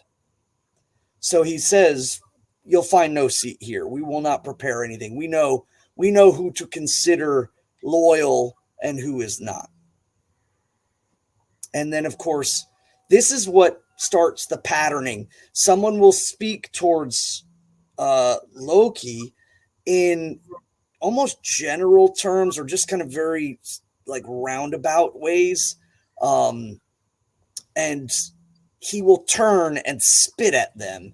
And again, this wasn't something that our ancestors saw as like, oh, he's doing this, that, he's that kooky guy. No, there's the big question on the mind is, why are they not placing a sword through his skull? And that is kind of revealed, and how he is playing that. But that would be the general idea is like, he's already slain a servant. Why don't they kill him? And that's the frustration, I think, that's ultimately from the story that's intended to be built up.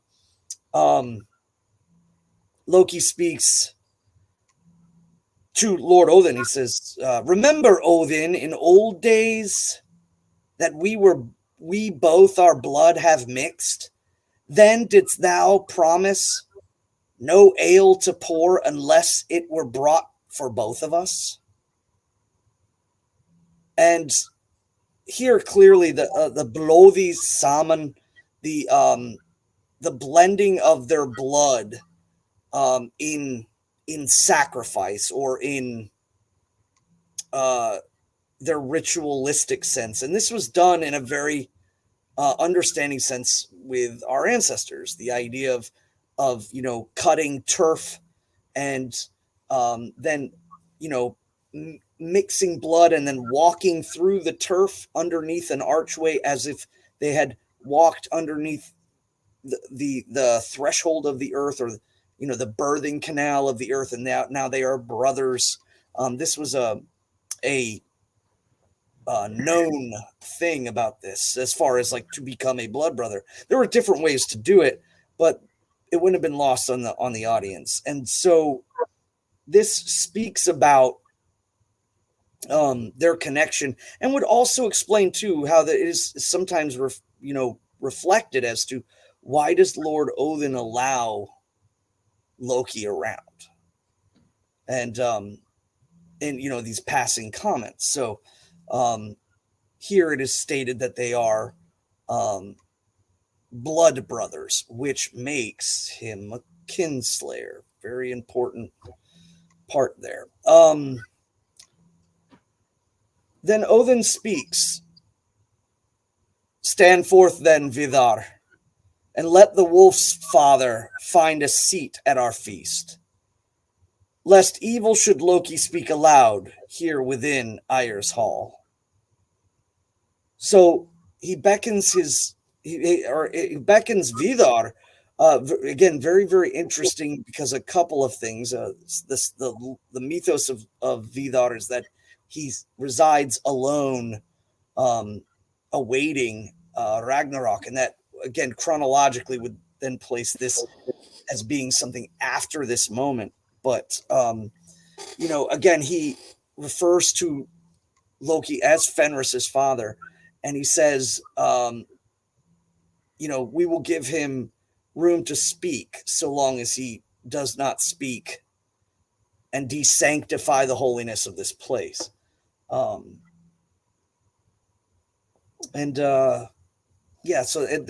that's intent, and that, I think, is too very telling with just the idea that everyone there is clearly not happy with this, and I think also too Lord Vidar is not happy with this situation, but obeys Lord Odin.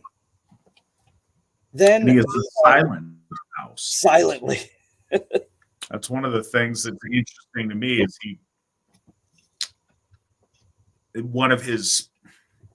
so a couple of things, and it's worth reiterating, because Vidar is one of our gods that not a lot has reached us about, but the couple of things that everybody familiar with, the audience for this poem would be well in understanding is eventually Vidar is going to dole out justice to Fenrir when he he makes that point of yeah, let the Vidar stand up and let the wolf's father sit down.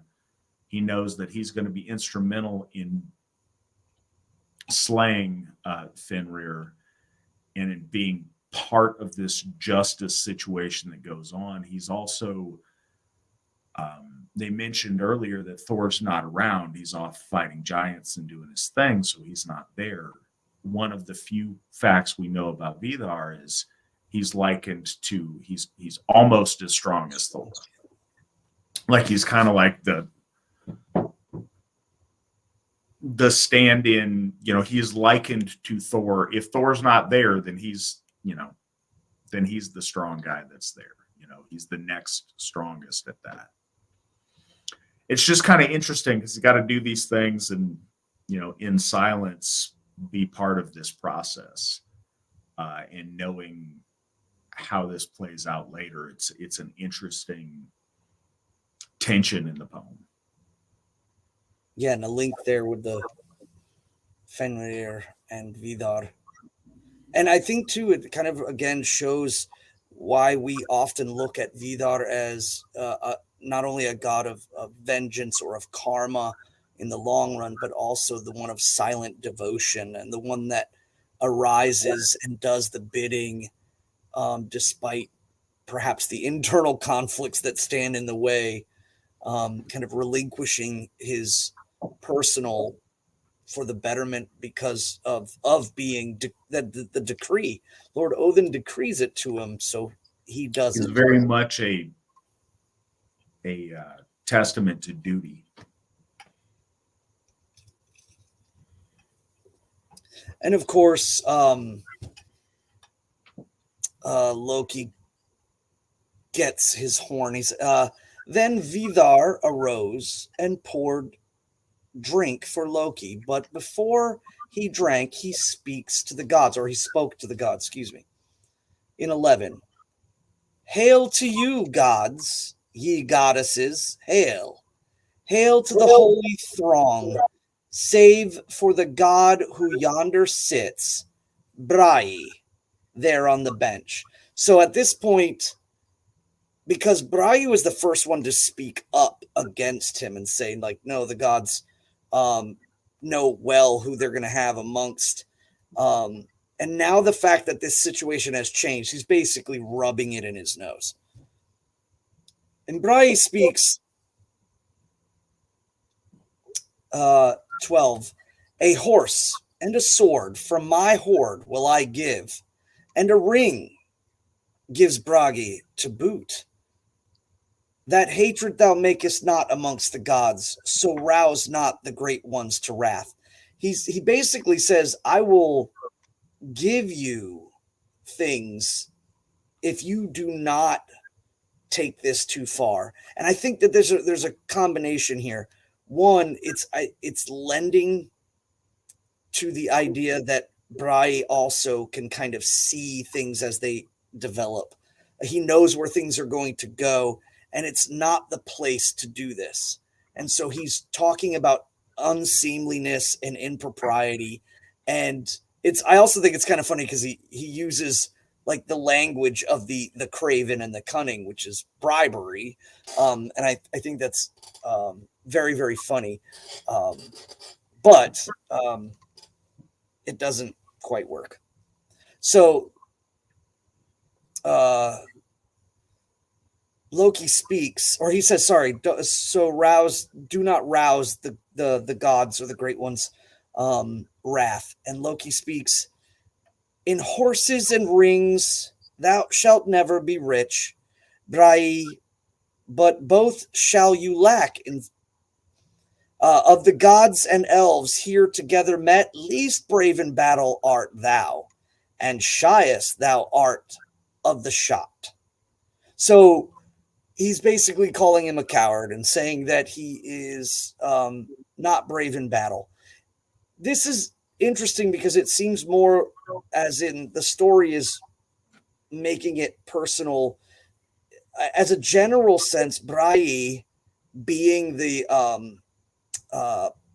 skald of the gods. And then at that time, skalds oftentimes were warriors as well. And that, so there wasn't this sense that, if you read poetry, you're not a warrior as well. But this just seems to be more personal. And again, it goes big and it goes bombastic and fast and isn't really in the relevance of truth.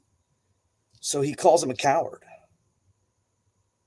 And that he's shy. Now, this part here, too, when he talks about, and shyest thou art of the shot, that is the person who runs away when they get shot at by arrows. Doesn't hold the line. You're the one that doesn't hold the line when the arrows come. And that's, again, the cowardice. And Brage spake in 14. Now were I without as I am within, and here in Ayer's hall, thine head would I bear in my hands away, and pay thee the price of thy lies. So he returns and says, if we weren't here, and if we weren't in this sacred feast, I would cut your head off and carry it like a trophy and pay you for your lying tongue. Loki speaks again in 15, and he says, in thy seat art thou bold, not so are thy deeds. Brai, adorner of benches, go out and fight. If angered thou feelest, no hero such forethought has. So, brave from the seats, but not on the streets. No, he's accusing him of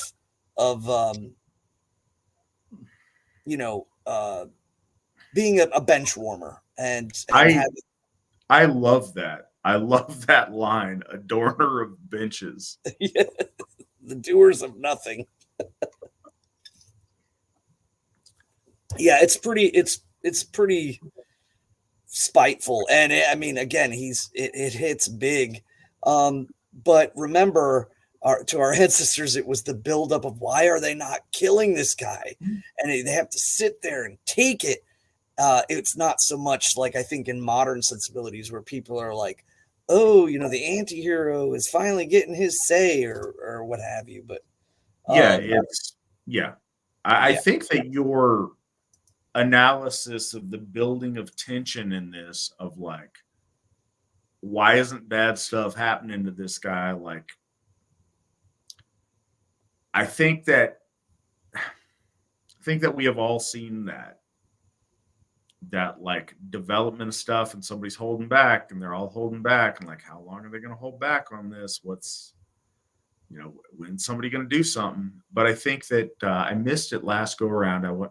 I'm trying to kind of take a pause between each 5 of these stanzas because they're kind of set that way a little bit. Right. Sarah asks, so was the blood combining like an oath to each other? Yes, it was literally blood brotherhood is the thing. And it's funny because I don't think people do it today as much, but even when I was a kid, that was like a thing people would do, is that like cut their finger and their buddy'd cut their finger and you'd stick it together and you'd make your little blood brothers deal. But that's based on a longer tradition in amongst our folk of accepting someone into your house as family through the exchange of blood. But yeah, do you have any more on that? Yeah, I was going to say that the biggest point of our ancestors understanding that blood brotherhood means that, very much like fostering, if you were, say, a parent and you took on a child and brought them into your blood as like not a blood brother, but like a blood child, they abided by the rules. It's the same as if you make a brother or a sister. they abide by the rules that are applied to someone who was physically born into the family. So one of the key points that I always bring up is that he is bound by the caveat that if you were to slay your blood brother's children, you are in essence slaying your own family. You're a kinslayer, and that is a very important point as to why it's so grievous what he has done and the retribution against him. Especially since it's kind of left in the open. The loss of Loki's children are seen as Loki's child is directly fitting versus, killing him outright because of the ambiguity of the crime. But a kinslayer nonetheless. Malicious killing of kin is seen as wrong. And it's one of the highest crimes. So, yeah, that's my take on that. I don't know if you wanted to throw out some more stuff there. No, I mean, I think we get it. That's literally kind of what it is. It's that simple. I wanted to make note. So I'm not a good podcast host in the sense that I forget to do the constant appeal to like, share, and subscribe on any place that you find this podcast. And I mean, I say it jokingly, but I mention this a lot. The way things are with our current situation with social media and stuff,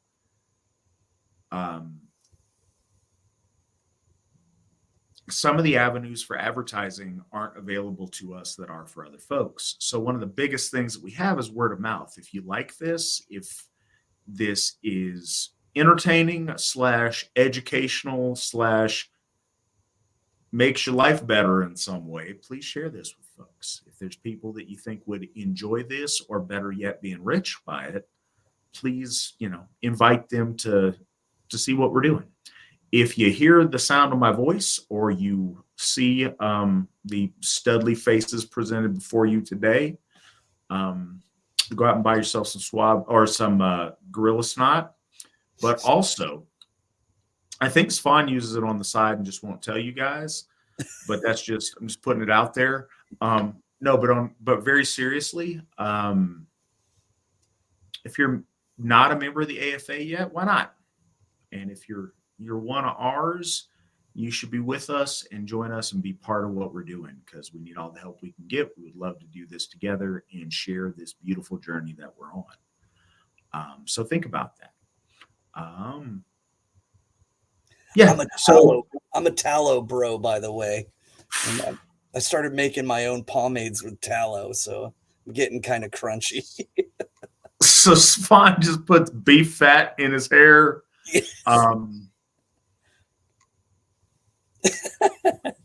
Which way, Western man?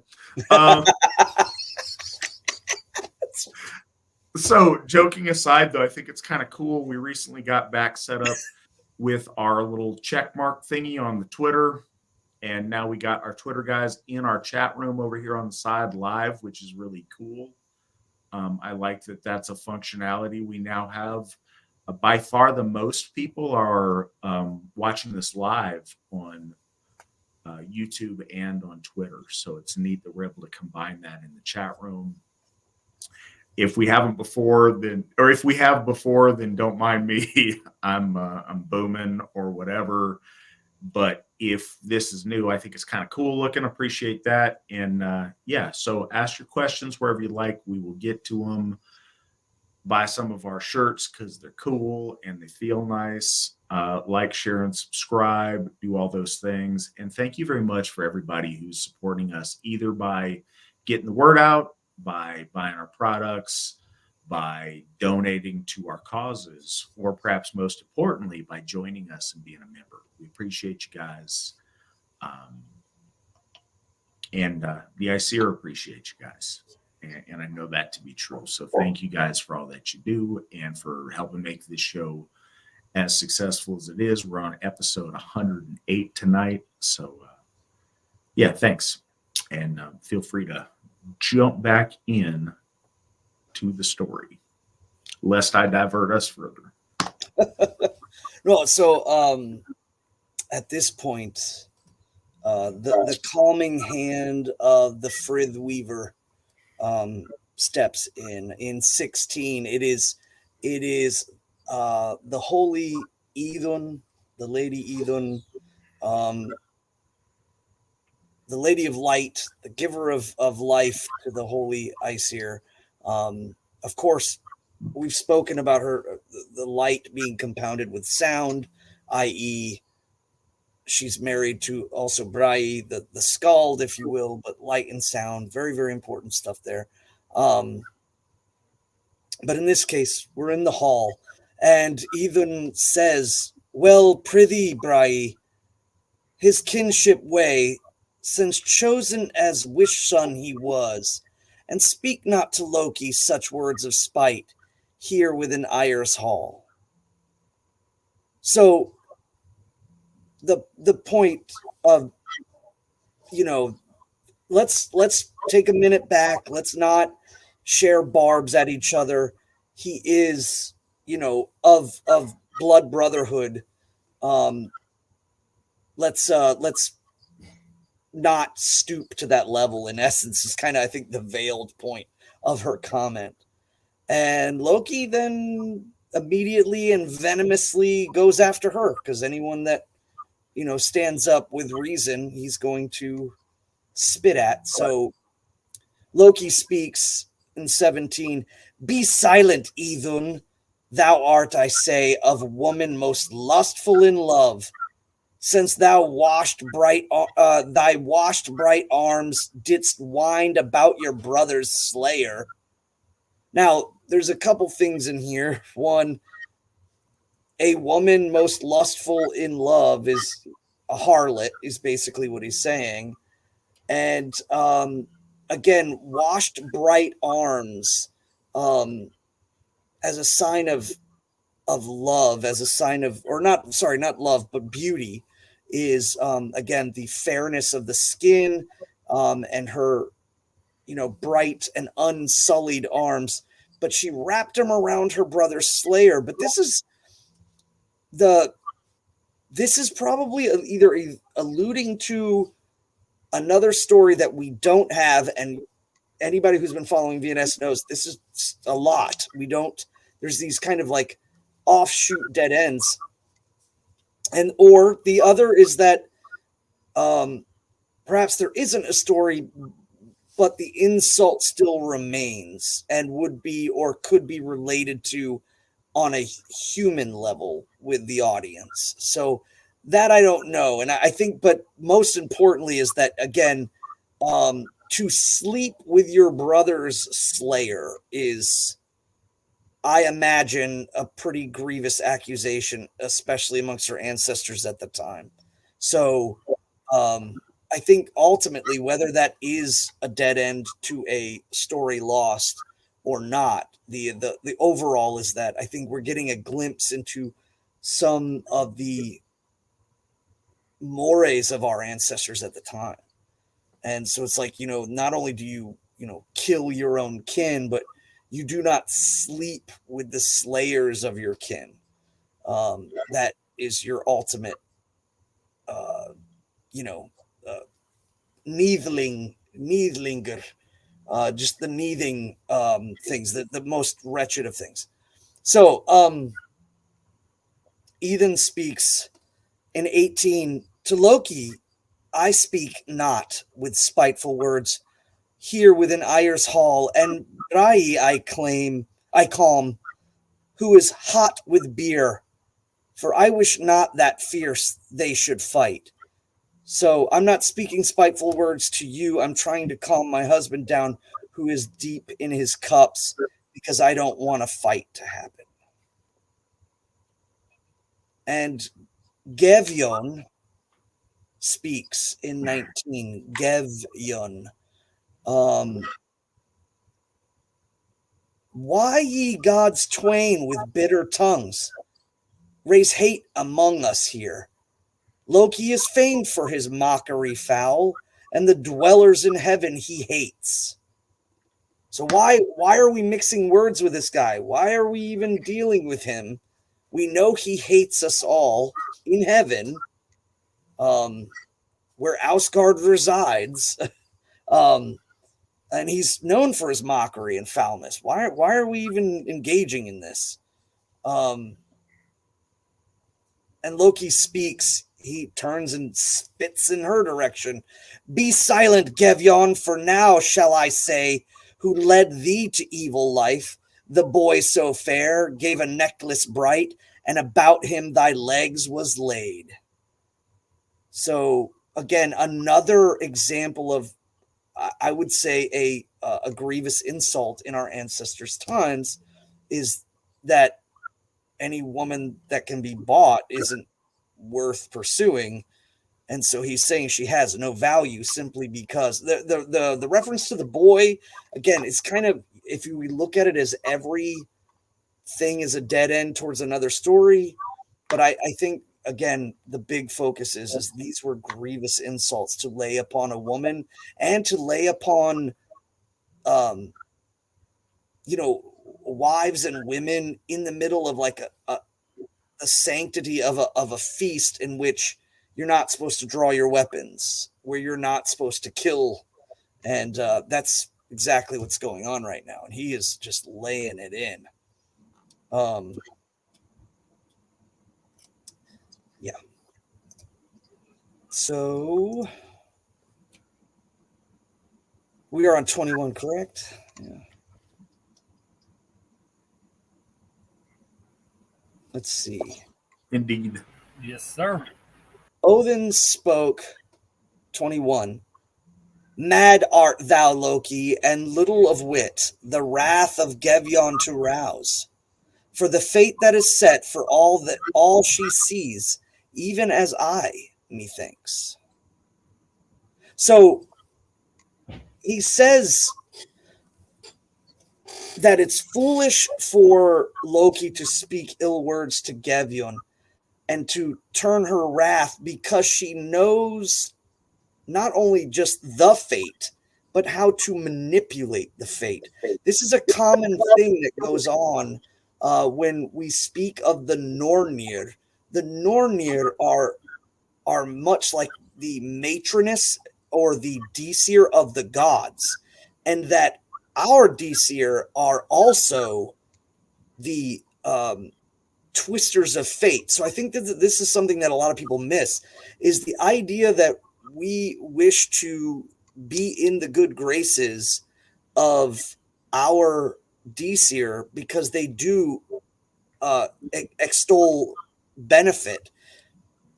If we hold to our troth to the gods, if we hold to our troth to the ancestors, if we build our people up and we build families with our people, we gain the boon. If we turn away from that, we gain the loss of it. We gain the ire of the matrons. And so this is always done, even with, like, say, with the Holy Freya. She's called the Vanadis.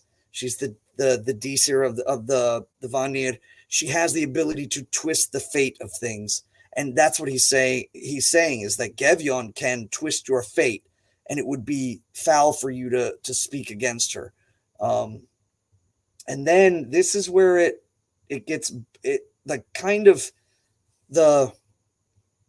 this is the threshold to the beginning of the end, as it now has been satelliting around Lord Odin, and now that's broken. Loki speaks again and says to Lord Odin in 22, be silent, Odin. Not justly thou settest the fate of the fight among men. Oft gavest thou to him who deserved not the gift, to the baser the battle's prize. And so he accuses Lord Odin of giving victory to the ones who are not deserving, that the brave or the the ones who exalt themselves away from their mortality are, of course, reaped up by Lord Odin in order to fill the throng of warriors in heaven to fight against the forces of chaos. So that makes sense. You want to take the ones who are the best and the brightest, but oftentimes at the cost, he's saying, you've given lesser men the victory on earth. And, even though I could speak of it like that and kind of make sense of it, in essence, what he's saying is that's wrong. You give the ones who love you the most, you give the ones that exceed their understanding of mortality, and you reap them up, and everyone else has to deal with the other guy winning. And Odin speaks in 23. Though I gave to him who deserved not the gift, to the baser the battle's prize. Winter's 8 wast thou under the earth, milking the cows as a maid. And the babes didst thou bear, unmanly thy soul must seem. So this is where it gets really interesting. It's the only thing I can think of. Is like, so the idea that he is under the earth for 8 winters and they're milking the cows as a maid. I have thought a lot about this. I don't know if this is allegoric in the sense that he is referring perhaps to something that the audience understood, or that this is, again, another mythical dead end. However, what he is accusing Loki of is, pretending to be a woman, and not in the sense of, that he can shape change himself into a woman, and that he bore children from these unnatural unions, and that he does not have a noble soul. So, it's interesting because, again, I don't have a ton to go off of when we talk about the milking of cows as a maid, other than that there might be some very kind of deep and out there reasons. But you see this again, that there's the accusation of pretending to be a woman is seen as a very, very alien thing. It's seen as something that noble men do not do, and it's seen as alien.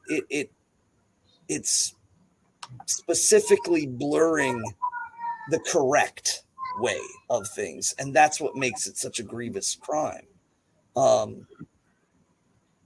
So Loki speaks back in return in 24.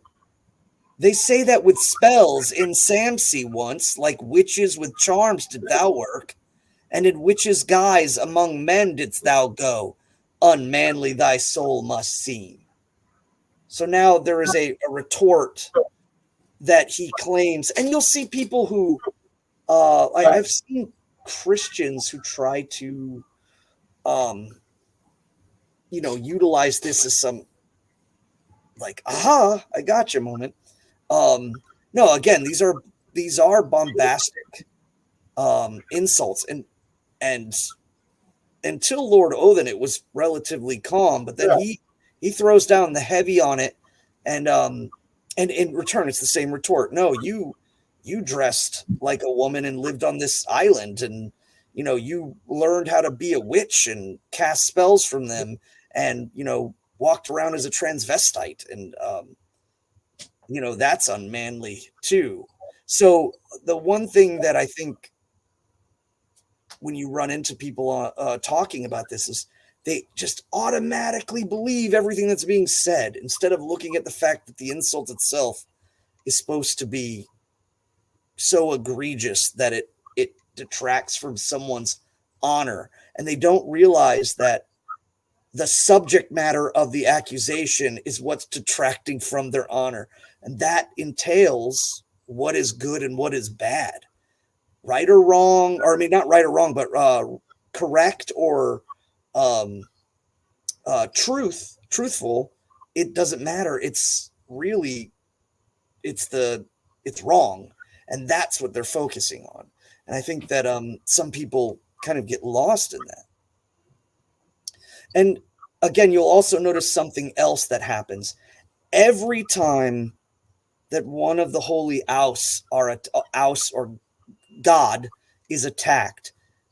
One of the Ausenir, the wife, steps in to stand up for her man and also to try to negotiate peace, because again, breaking and maintaining the sacredness of a place is really, really important. And I think that it's also very, very important to the female soul, or the female women of our, especially from our ancestors' times, as maintaining the sanctity and the fruitfulness of a holy place, especially a feast where things have been oathed as to not happen, no slaying, no pulling of weapons or what have you. And so you see that again here reiterated, because Brai and then Idun and then Lord Odin and Frigg. Though it might just be worth noting that the poets were utilizing that as a natural thing. They saw the holy gods as couples. I know I have done some artwork where I counterbalanced the artwork showing like the high one, Odin and Frigg, and Thor and Sif, and going like that, because that duality and understanding of the masculine and feminine is so important. But yeah, you see it here. Excuse me, let me grab this real quick. I need to grab a drink. So in 25, Frigg speaks, and she says, "Of the deeds ye two of old have done, ye should make no speech amongst men. Whatever ye have done in days gone by, old tales should never be told." So here she's saying, whatever deeds you two have done, especially in reference to the accusations, is so egregious, it should never be spoken of. Like, that's not, you should never lay those accusations down on the menfolk for, suggesting that they're partaking in all of this.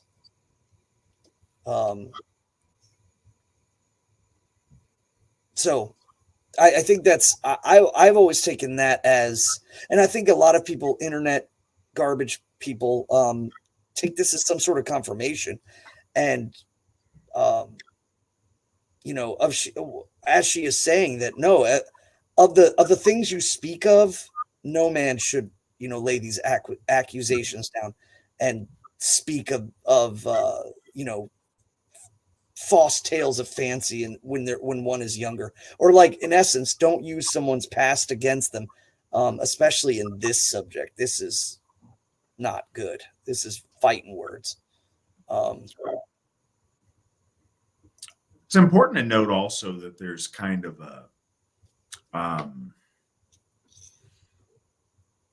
a common refrain that, it's unmanly to use magic as opposed to, feat of arms when fighting. And as opposed to, outright gender transgression, it's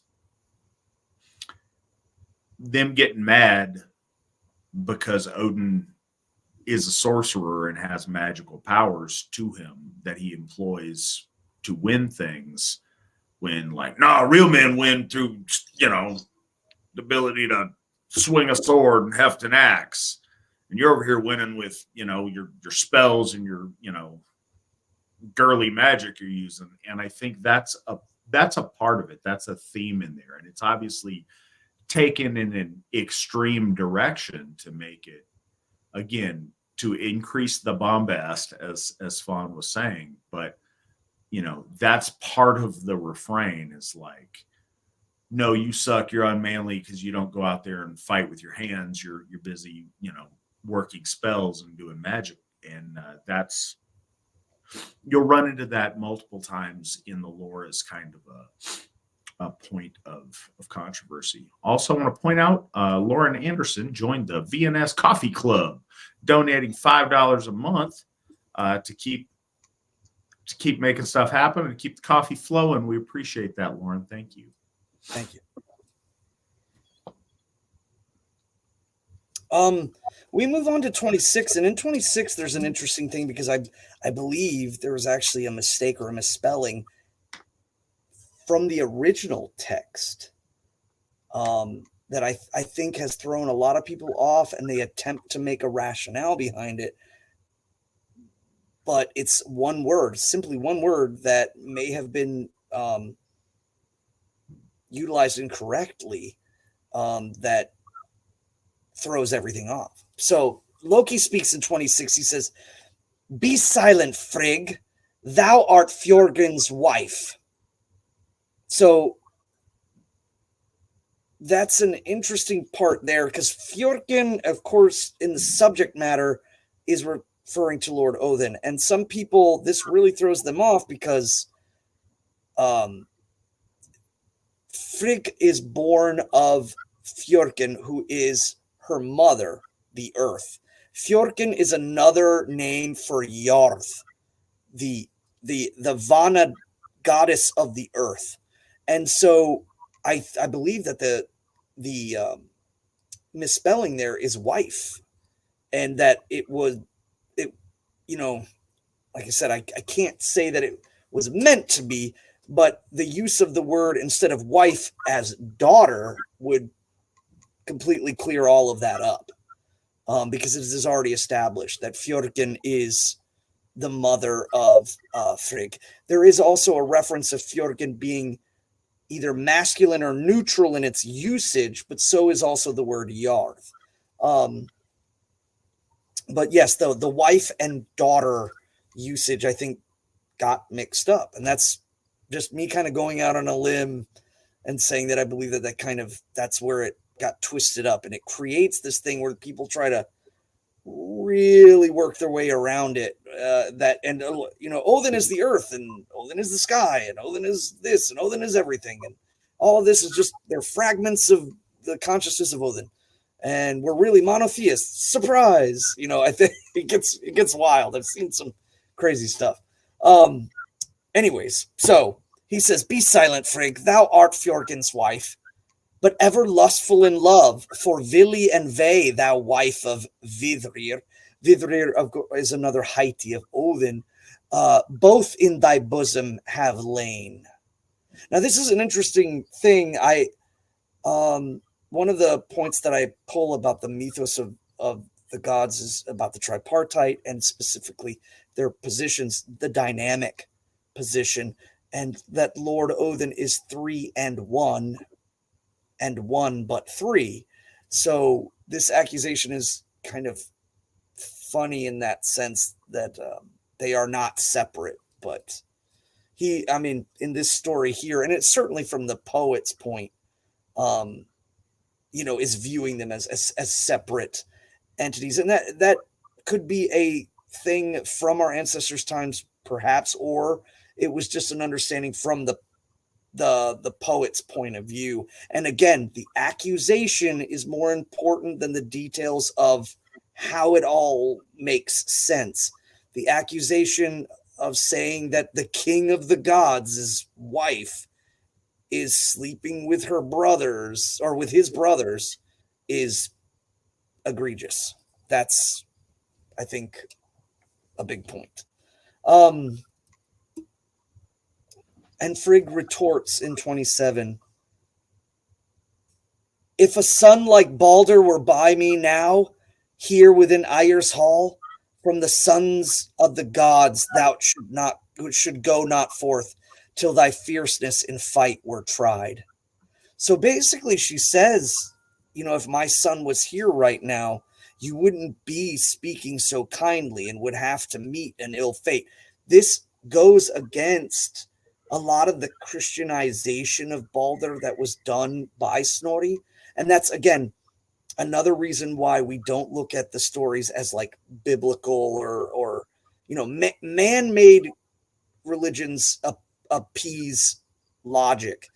But ours was a culmination of stories, but certainly Snorri definitely played some stuff there. He heavily Christianized Balder, and here she's saying no, he would smite you,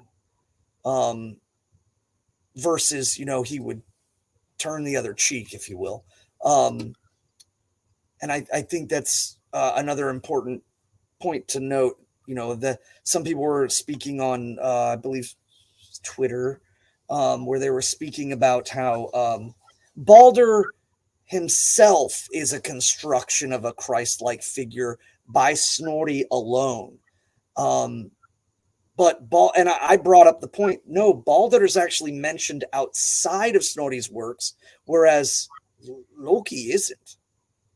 So that's, worth noting, fighting a Lokian as to the validity of the divine.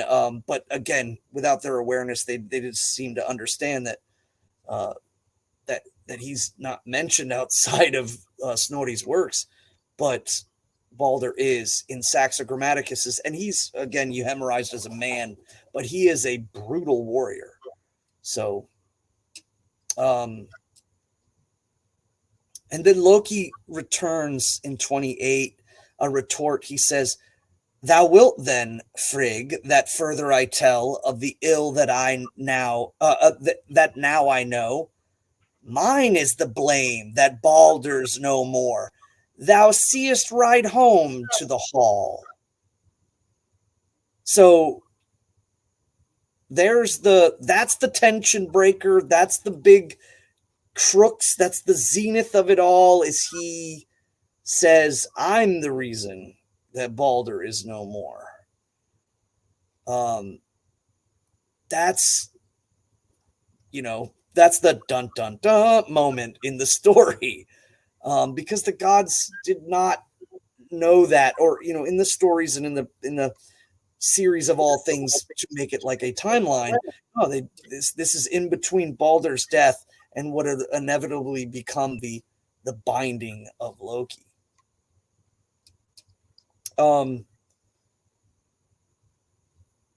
Freya speaks, 29. "Mad thou art, Loki, that known thou makest the wrong and shame thou hast wrought.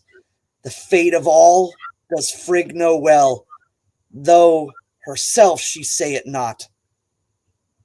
So I've always, in the stories that I tell, she stands up and like just is fiery hot, because she's saying that there's no way that Lady Frigg could not know this, and that he's speaking madness. He's speaking simply just to drive even an extra sense of hatred in this, as they had lost Balder and he was the greatest hero of all the gods, the perfect balance between strength and intelligence, beauty and presence and command, the noble soul, the Renaissance man, if you will. I you know what I mean. But and he, just to be spiteful, you're mad to think that she doesn't know. But it's, again, it is part of that whole tension building. And Loki speaks, "Be silent, Freya, for fully I know thee, sinless thou art not thyself. Of the gods and elves who are gathered here, each one as thy lover has lain." So he calls her a harlot and says that, she has slept with everyone in the hall. And this verse in particular is really important, I think, in emphasizing the point I'm trying to make. In this one, there's no cryptic sense of like, is there another story about her, laying with every elf in this hall or what? No, it's just the insult itself and the value that it has in our ancestors' society to say that, she's just a harlot and has laid with everyone in this hall, and that she's not, free of the illness of an unseemliness, if you will. But it doesn't lean towards any sort of like strange events, brothers, or unspoken things. And I think that's the one that really I started to kind of feel like, wait a minute, what if this is just that it's not the details, but the weight of the entire comment that has value amongst our ancestors? Amongst us, I mean, it would not And be an amongst us, uncommon yeah. thing for, a drunken churl at the party to Right. shut up, you're a whore, Right. That's insulting in the same way today to, a lady at a noble event, and some drunken jerk comes in to try to start stuff. That's an effective way to start problems. I think that doesn't need a lot of context or translation because it's still very, very relevant in our time. Yeah, and I'm glad you reemphasize that. It's not that there's a separation, like this is allowable in our time. Certainly somebody screaming that someone's a whore is not as eloquent as a poem, but the effect is still the same. And again, just as today and back then, if it was in a sanctified place, perhaps a place placed with oaths that you are not allowed to resort to violence there, and that doing so would somehow affect your hamiya and affect the oath, that's the buildup. What are the gods going to do? They're bound, and he's utilizing that against them to sling all these insults.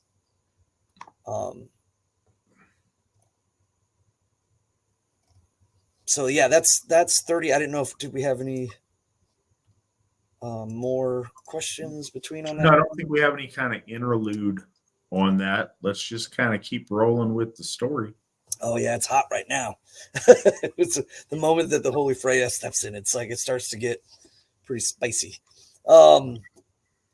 Freya speaks, "False is thy tongue, and soon thou shalt find that it sings thee an evil song. The gods are wroth, and the goddesses all, and in grief thou shalt go home. Grief shalt thou homeward go." So now this is starting to level the idea: you're safe here, but you gotta travel home. Like outside of this place, you might be having a very baleful trip. And I think that's, your tongue is telling lies, and it's singing you a song, one that is going to bind you to pain and misery, because you are going back. You can't go back from this. But he's all in. So Loki speaks at 32. He says, "Be silent, Freya, thou foulest witch. And steeped full sore in sin.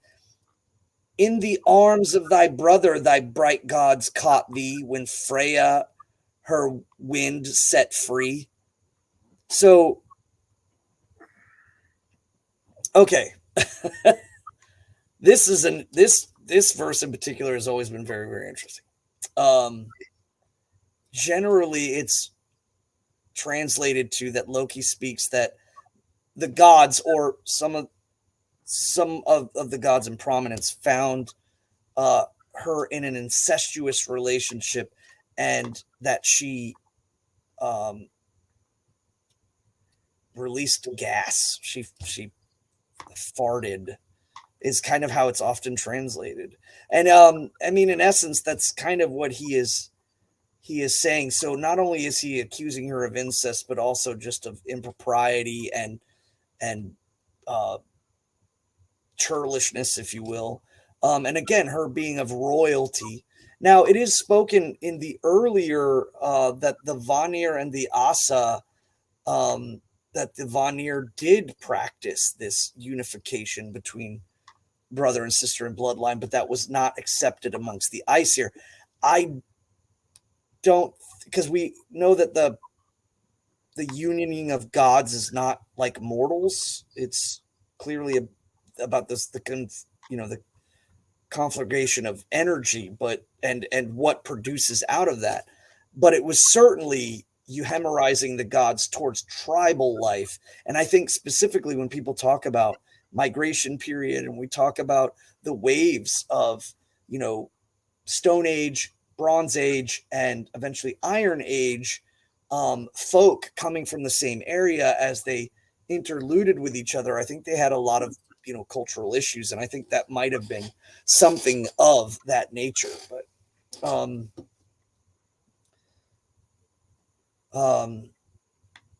at this point, the father of Freya speaks up, Njord. In 33, he says, "Small ill does it work, though a woman may have a lord or a lover, or both. But a wonder it is that this womanish god comes hither, though babes he has borne." So it is of no great significance for you to accuse that a woman may have a lord or a lover or both, like that the infidelities of a woman, especially just in the speculation. But your speculation has even less weight when we factually know that you have turned into a woman and born children. Like, so you've got the accusations, we've got the proof, and that would of course make sense because by this time already we've talked about his going out and unioning with Angerboda or Angeboda and creating the wolf and the foul children. So he's basically saying, your accusations have very little weight when we have so much hard evidence at your ill deeds. And Loki returns in 34. He says, "Be silent, Njordur. Thou wast eastward sent, wast eastward sent, to the gods as a hostage given, and the daughters of Hymir their privy had when use did they make of thy mouth." Oof. So the first part there is again that the waning the lords of life are seen as to have come from the west, so eastward from that place, but in specifics they're talking about heaven, and that he was a hostage. So that is again an attack on his manliness, as instead of being a fighter, you were part of a peace agreement.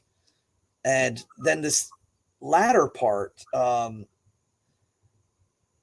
Hymir's daughters are not mentioned anywhere. Like, we just went over Hymiskvida, and I kind of looked around. I was like, man, what? So, I mean, he could have easily have just said, "The daughters of Jotuns use your mouth as a toilet." So that just shows you the bombasticness of these insults. We don't have any mention of Hymir's daughters. We don't have any mention of their connections. So again, the idea that, and you'll see this often as an insult. Even this is done in Skirnir's Mall, where the reference of the idea of having to drink urine. Urine was seen culturally as a foul substance, and it was not something that was meant to be thrown about lightly. It was even so far as to say, like, it was not wise for you to go and relieve yourself near sacred sites, because you could stand to get the wrath of the gods or the ancestors or the land spirits, because it was seen as kind of an insult. So applying that. So pause. Do we need to contextualize that urine's gross? Yeah, no.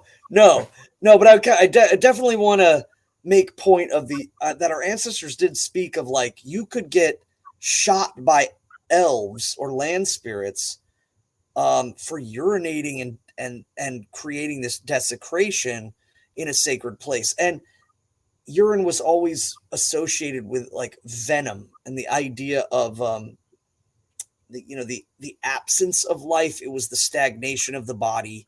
It was the leftovers. It was the kind of distilled poisonous pieces, and that was seen as bad, even as of course now. And I'm not trying to contextualize it, but that's a pretty harsh.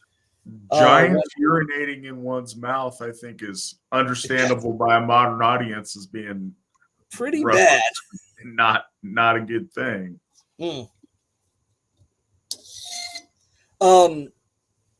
And this here too speaks of another point that I often talk about when we talk about lore and some of the people that kind of try to contextualize things. This line here, Njord spoke, "Great was my gain, though long was I gone. To the gods as a hostage given. The son did I have, whom no man hates, and foremost of the gods is found." Couple of things, we've referred to this line before. One is that it seems that, and perhaps it is again another lost story, or that it was just simply understood, but after the hostaging, there was a unification of the gods, and that the pathways between Vanaheim and the heavenly realm and Ausgard there were opened up. And so Njörður is not seen as being simply bound in heaven forever, but that has the leeway to move about. The other is that at this point, the Vanir and the Aesir become one, and they all take the title Aesir. There is no Vanatru. You can't just like ounce out the one to the other. No, they are unified now and under one banner, and they speak of the Holy Frey as one of the best Ausa. So he is referred to as an Ausa here, not a Vanir. And so, I wanted to point that out. I think a lot of folks get in the weeds trying to sectionalize the gods for different reasons. I think the big thing is they try to feel like Bronze Age is Vanir and Iron Age is Aesir, and they want to separate themselves from the mean, evil Yamnaya, Kurgan, Aryan genociders who came in, and the Vanir were just farming and macrameing and singing Kumbaya. It's just a common theme that people try to like re-emphasize that this was a thing. I don't think that was a thing. I think they unified, and then afterwards they became one, and you can't really separate the two. And of course, we've spoken about cosmic order of the Aesir and natural law of the Vanir. But yeah, here he's referred to as an Aus. So I'd like to take this moment to thank Sarah Alt, who bought us 3 coffees. Thank you, Sarah. We appreciate it. Thanks, Sarah. I need to talk to you about homeschooling stuff. Yes, those of you who may not know, Sarah helps us. She's a tremendous force in our homeschooling program. Anybody that's joining us just now and may not have been at the top of the program, this fall we are starting year 3 of the Asatru Academy, which is our homeschool program. We've got, I believe, 31 students registered so far, and we are taking students K through 6. So all of elementary school is represented in this year. So that's a lot of advancement. We first start, we thought, man, all right, we're going to set this goal. We got to commit to it, but it's going to be hard. We're going to follow that first kindergarten class all the way through and have a new grade level for, by the time they're ready for it. So, we committed to having second grade ready this year. And not only that, we have all the way up through 6th, thanks to the hard work of our volunteers like Sarah and like Dean of the program, go through Rob Stam, and all the other wonderful volunteers we got there. So thank you guys so much for all the work you do and for the future that you are crafting for us. We appreciate that.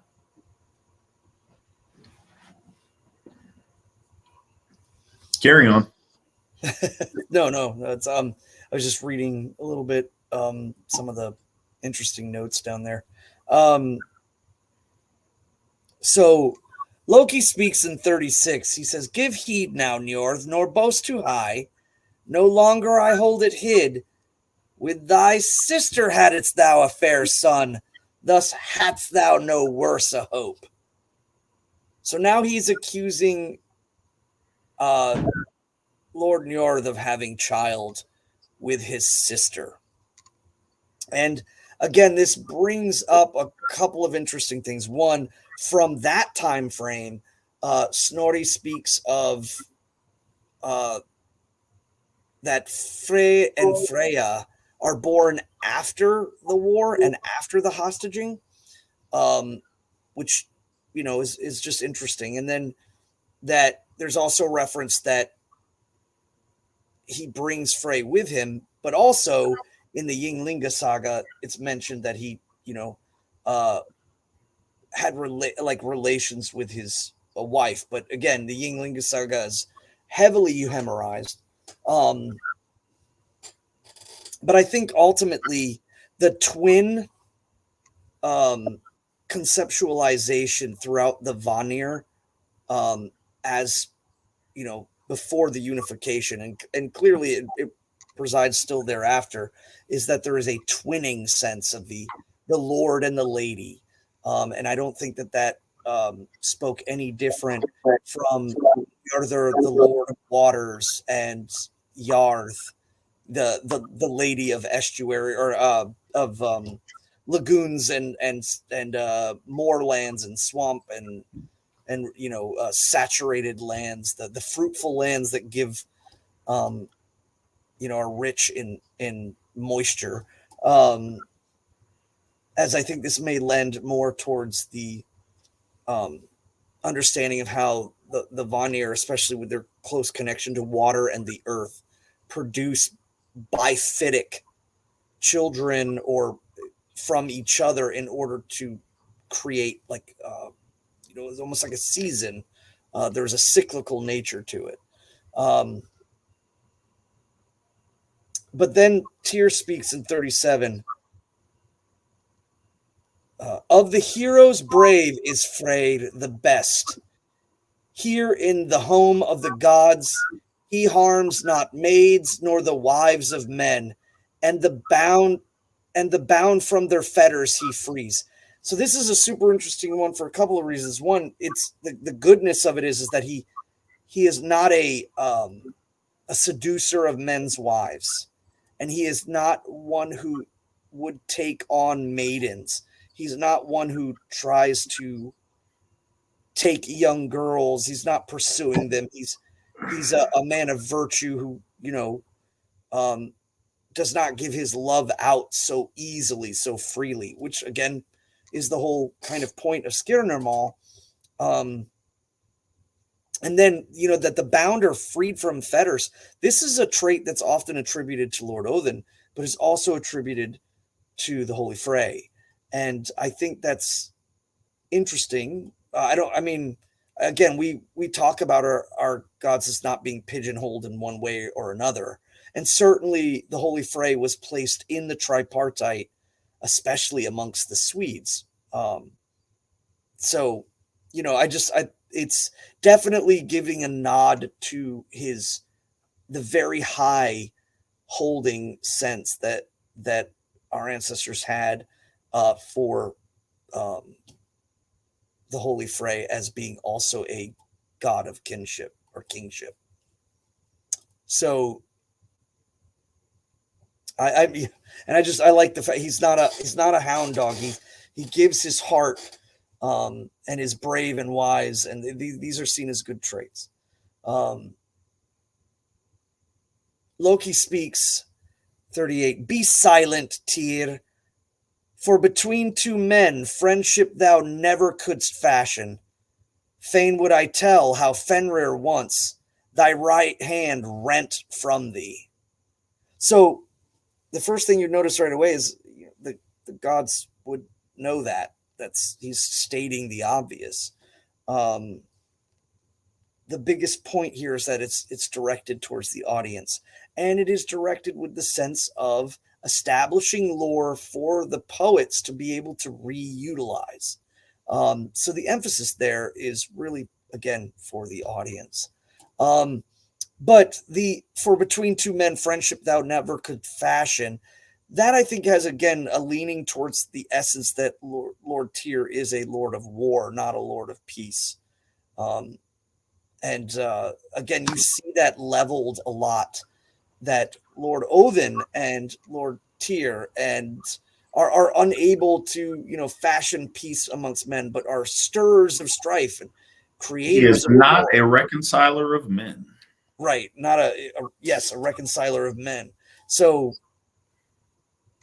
again, that's just following to fashion, but I think it's emphasized, especially the obvious is not is for the audience.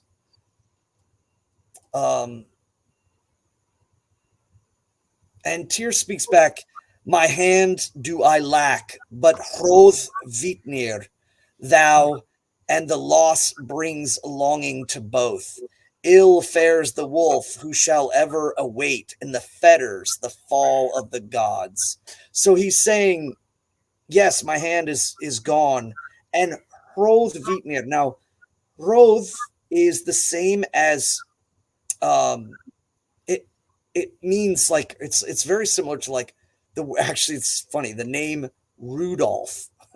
So Hrothvirtner and Rudolph share the same kind of root. Hroth, and in the more Germanic Ruth or Ruth, which later dropped the H and made Rude, means infamous. And Vitnir is the poetic name for a wolf. Obviously, Rude Ulf is a wolf as well. And what makes a wolf famous is their killing. So that's really kind of the name means the famous wolf or the renowned or infamous wolf. So he says yes, it is lost, but soon, ever longing will I and that hand or that which is in Fenris's mouth yearn to be together again, and will find their way there. But he is bound nonetheless until that day comes in Ragnarok. Um, and Loki says in 40, be silent, Tyr, for a son with me thy wife once chanced to win. Not a penny, methinks, wast thou paid for the wrong, nor wast righted an inch, poor wretch. So here he basically says, your wife tried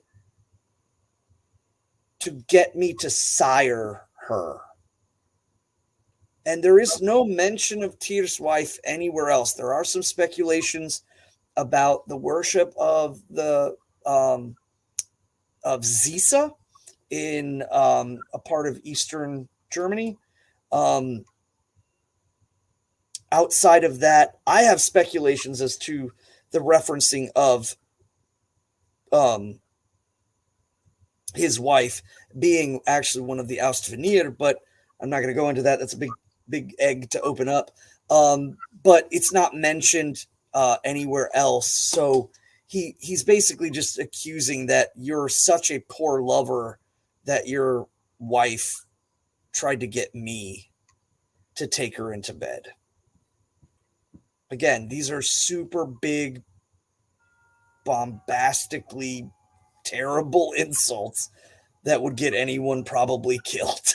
So, especially back then. So with that, we're going to call it for this evening as far as the text goes, so we can finish this poem next week. But we do have questions to get to over on the side. And I want to get to those, and then we'll finish up. We don't have a ton left, but I'm sure we'll have more questions, more stuff to talk about. I was gonna. Can I take a break to use the restroom real quick? No. Oh. Yes, of course you can. All right. Makes me think of Steve Martin. That's showing my age. Okay, I'll be right back.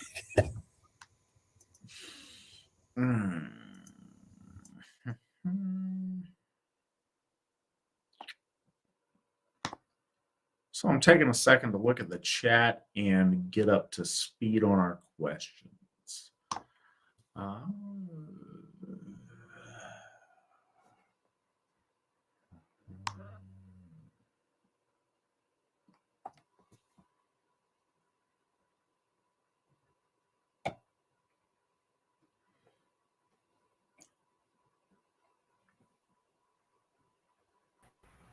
So, question from the Wolf Throne. Do you think it is important for us to stop using terms like myth, mythology, and Norse mythology for Asatru to be taken more seriously?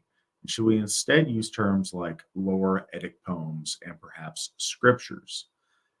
Yes, absolutely. I agree 100% with what you're suggesting there. I think that it depends. In a in-depth and contextual conversation like we're having here, I think talking about mythic time or mythos or mythic structure, I think makes sense and is appropriate.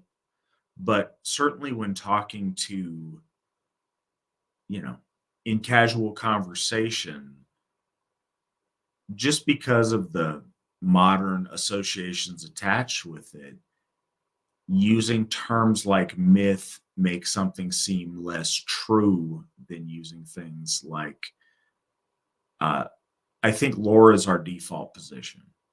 I think lore is solid. It has an established meaning amongst Asatruar, and it accomplishes what you want in, when you're talking to people that aren't familiar.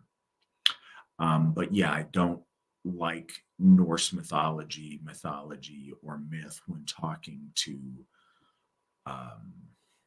people who are outside the circle, because I think it automatically reinforces an idea of absurdity or untruth. So I prefer lore. I think it works good. I think scriptures goes too far and is less desirable. But yeah, talking about the Eddic poems or the lore specifically, I think is a really good way to go with that. Where are we at? Are the wildfires affecting Odenshoff? So, yes, in the sense that it makes our insurance really, really bad. We are very fortunate, and I think we're very blessed. Couple of things. First, spiritually, I think that we are blessed, and I appreciate it that we are spared a lot of the fire issues there. Tactically, in Brownsville, where it's at, the airfield that they use to launch some of the fire mitigation efforts is literally like across the street from the Hoff. The Hoff parking lot has traditionally been an area where they can stage emergency vehicles in the town when they're doing firefighting stuff. So I think as far as defensible area in the community, it's well positioned. But yeah, it's concerning every time they have. And we've been fortunate for the past few years, but every time there's really bad fire season in Northern California, the fires are always, I say always, the fires are very often uncomfortably close to the Hoff. We had, yeah, at Midsummer this year, we had a fire like a few hundred yards away, like very, very close to the Hoff. But we all did just fine. We got people that look out and monitor that quite often, but no, so far it hasn't affected the Hoff itself. It certainly affects our members from time to time, and that's always something we try to keep an eye on. That's really unfortunate. And it's made it to where insurance costs in Northern California are absurd because it's not a reasonable thing for companies to insure in the state of California with the current fire management structure. So a lot of the time, and specifically with the Hoff, we have to get not competitively priced insurance from the state because that's how that situation works. So in that sense, it is very unfortunate because the insurance there is much higher than it ought to be. But no, the actual Hoff itself has been, and we always worry. We're always trying to be on top of it and, see what we can. There have been times where we've had to try to pack up important things from the Hoff just in case because the area was getting evacuated. But no, the Hoff's is safe and has been from the fires thus far.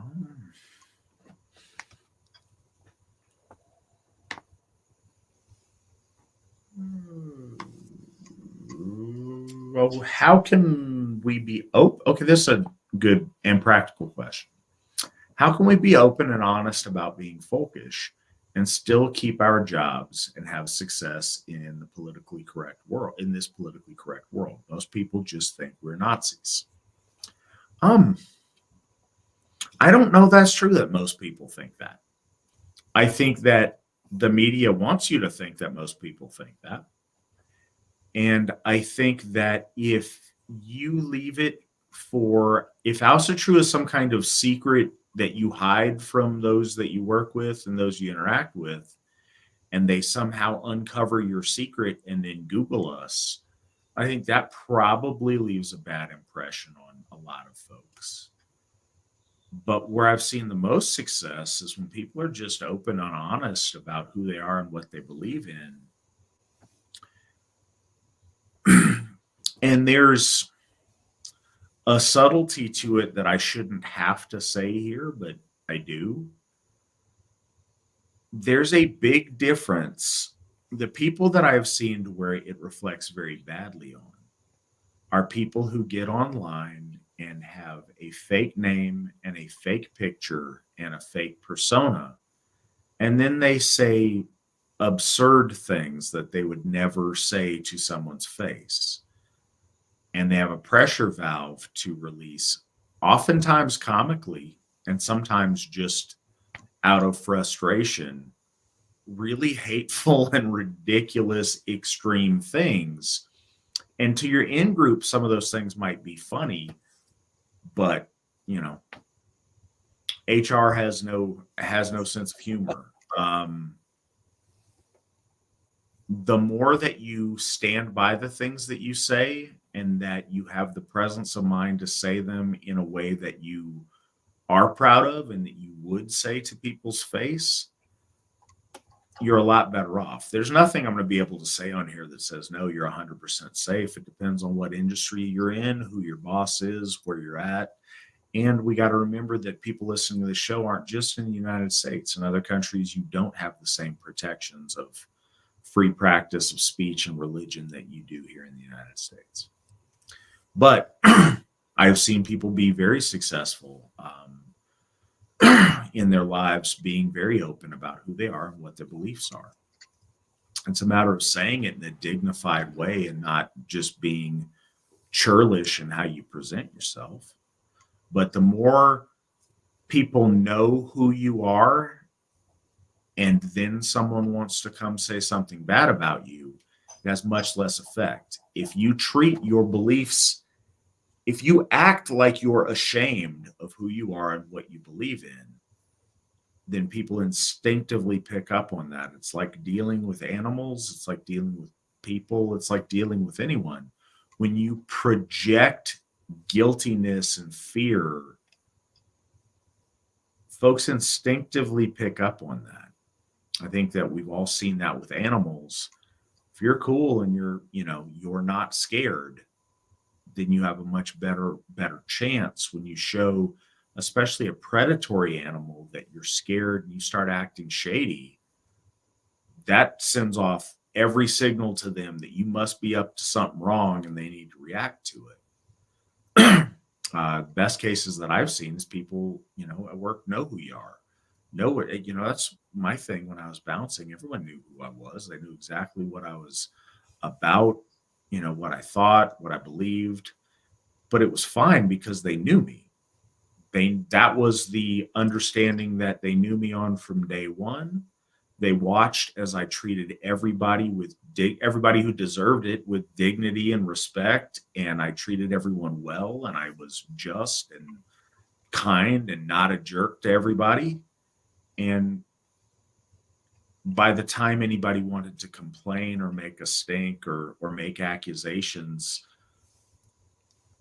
my coworkers, most of them, many of them, a diverse array of people, were like, no, Matt's cool. Matt's always treated me fair, no problem. And I think that the more you establish that, the better situation that you're in. The times that I've seen it work very badly for people is, like I say, when it's some dirty secret that's uncovered and then they're all terrified and squirrely about it, or when they've created some absurd alter ego online where they just spew mean things, and then you connect that person to the real person. I've seen that be damaging as well. But no, sometimes, and again, it's never perfect, but the courage to stand by your convictions and to, as the Odin's-Hoff flag behind me says, to do right and fear no one. When you act with confidence and you are respectful and decent about how you present yourself and your beliefs, you're in a much, much better position. And I've seen it happen with a lot of folks. People have the worst case scenario in their minds, but that is seldom the case in real life. Svan, do you have anything to add on that? I would say that, yes, definitely don't be a spurg on the internet. That's good. I think that was a hard lesson for a lot of folks to learn throughout the teens of the 2000s. The other is, again, the legitimacy of your actions and the way you conduct yourself. I get asked often. I think my biggest thing is again, I'm self-employed, so I don't have to worry about HR departments, caring what the SPLC or the ADL has to say. I think that if you're talking about interactions with people at work, and I hate to say these words just simply because society has been conditioned that these words work best, but if you're speaking, and we are speaking honestly, it's the ethnic faith of the Teutonic people. If that's too deep, you could say, it's the ethnic faith of Northern Europeans, the indigenous faith. I know that one kind of is just, it's a kosher word that everyone really feels good about. And, but, I have a lot of, you did there. yeah, I have had a lot of, shut it down. No, They and again too, me and Alzherica, they joke because we are kind of inundated in internet joking and things like that. We still have, our say about things, but we're not, again, asinine or crazy. And truth be told, in our real lives too, I think, because there's internet perception and then there's real life. Like, my children go to a Brazilian jiu-jitsu school, and the owner and proprietor of the business is not folk. He, neither is his wife. They are very fundamental Christians, though. And I was actually more nervous about the difference of religion than them reading the internet and perceiving some things like, oh, these people say what and what about you, or what have you. No, actually, they didn't seem to mind that at all. They were just more concerned about the religious difference. Um, but that's because I never gave them the aspect that I was hiding something. Um, Same with my people at work that talk to me about it. The biggest thing I would recommend you do is give them the website runestone.org and let them go and see it themselves and read it. And almost 99% of the time, everybody that reads that, these are our words from us. I know that there are people out there, obviously, the smarmy communist types that are just going to be like, oh, they're lying. It's all just they really need to make us so much more of a bad guy. And again, food drives and all the stuff that we do aside. I'm often very curious about that.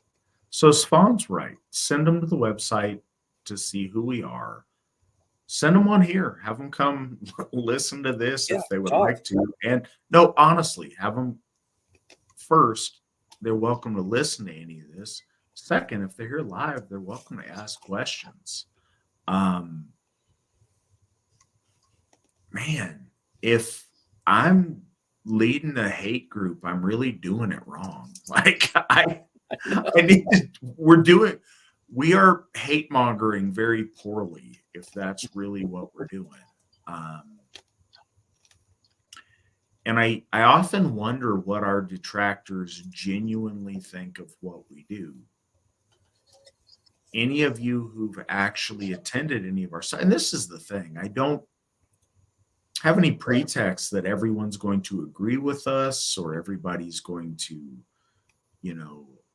agree with our religious positions on things or whatever else. But the image that we're mean or hateful or like negative people is just not accurate. It just isn't. And I mean, people that know you will give that a second look. People that just discover there's this thing you've been hiding the whole time will assume the worst. And quite honestly, sometimes you need to make choices in your life about what jobs, what employers you're going to work for, what careers you're going to pursue that are going to facilitate you living in a way that's dignified and noble. There's sometimes that you may be in a spot where you do need to pursue something differently if your bosses are going to deny you your religious freedoms. And that's unfortunate. Nobody wants to hear that, but it's honest.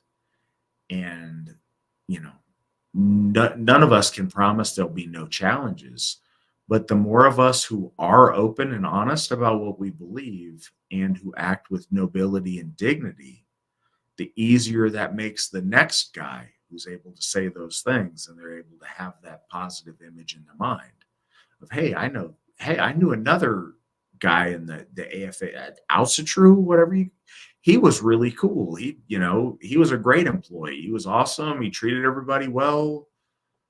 The more that we have people do that and not be ashamed of it, the easier it is for the next guy.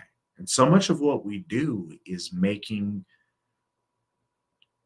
investing in benefits that maybe we don't see in our life. Maybe it's something that our children reap or that our grandchildren reap. the benefits of. Somebody's got to do it. It's one of those things. It's like, it's the best time to plant a tree 20 years ago, but second best time is today. It doesn't get any easier. By us going out there and setting an example and being a good example, we make it very much easier for those who come behind us. And it's worth doing. If you don't mind, I'm going to cut in. I know I have a story, and it actually applies to some of the stuff coming up with the Sigerheim question. But so shortly after I moved out here to Sigerheim, of course, there was a news article that was written about us and blah, blah, blah. Doxed Sigerheim, and it got all over Facebook. It got all over the local like county groups and all of that.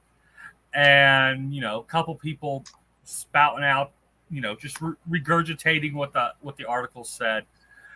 And it's funny because there'd be 250 comments from these locals on these posts, and like 5 people would be like just constantly like regurgitating and trashing, and then the other like 100 people commenting are just like, we don't know these people, they just got here, why are we paying attention to this? And just let them be here and they're probably fine.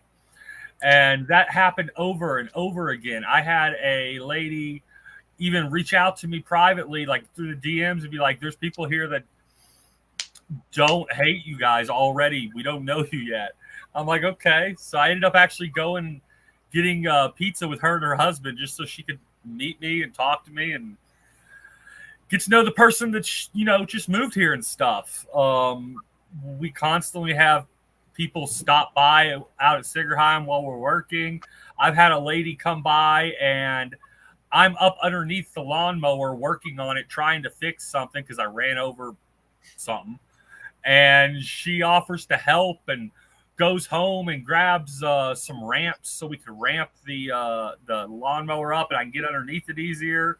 Her husband came by after a couple hours later just to chit chat about that and about mowing.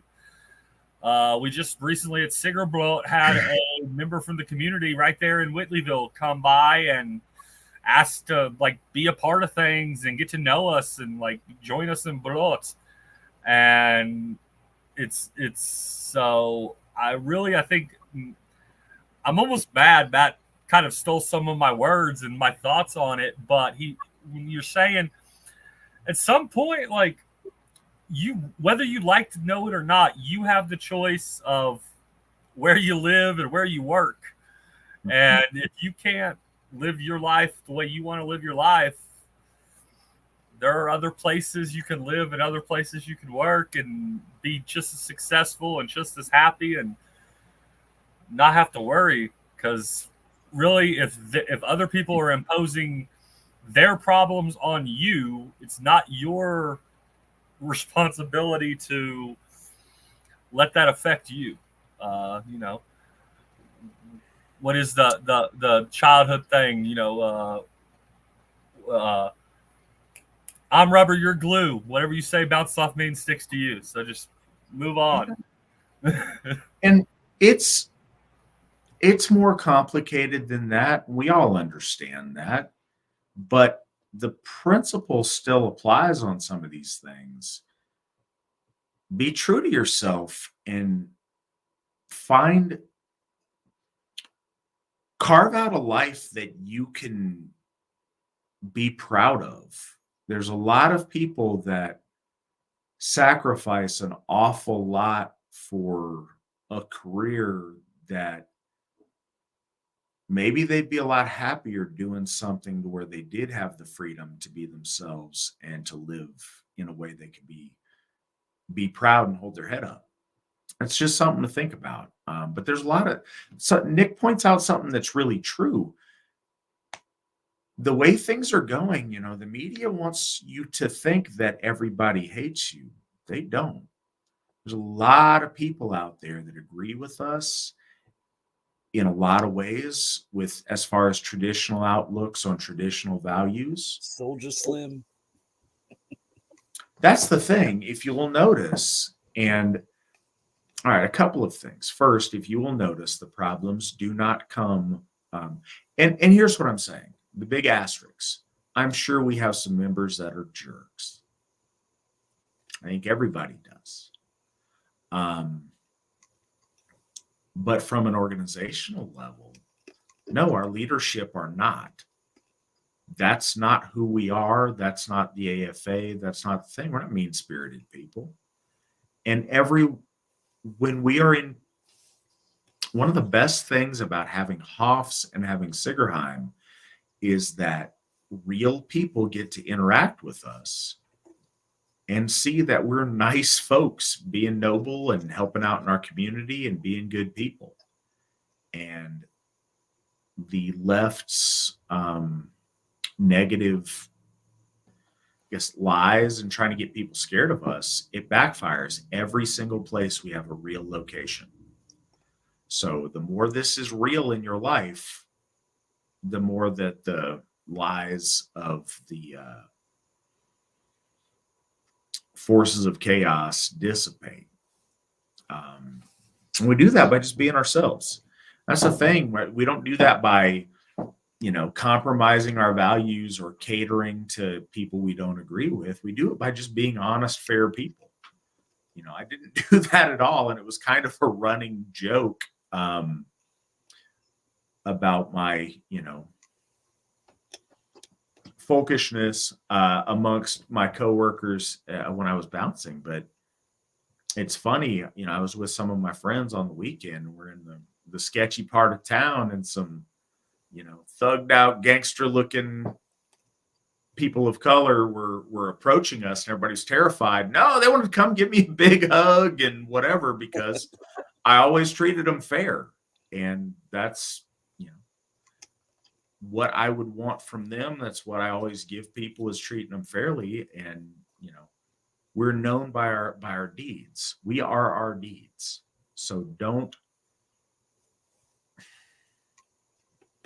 we can beat the subject to death, but by being who you are, by living the example, and by doing it proudly, every one of us who does it makes it that much easier for the next guy, and makes employers or people that interact with us in any circumstance have like, hey, I met an Asatru guy one time and he was cool. He was really nice to me. He helped me out one time. He was great.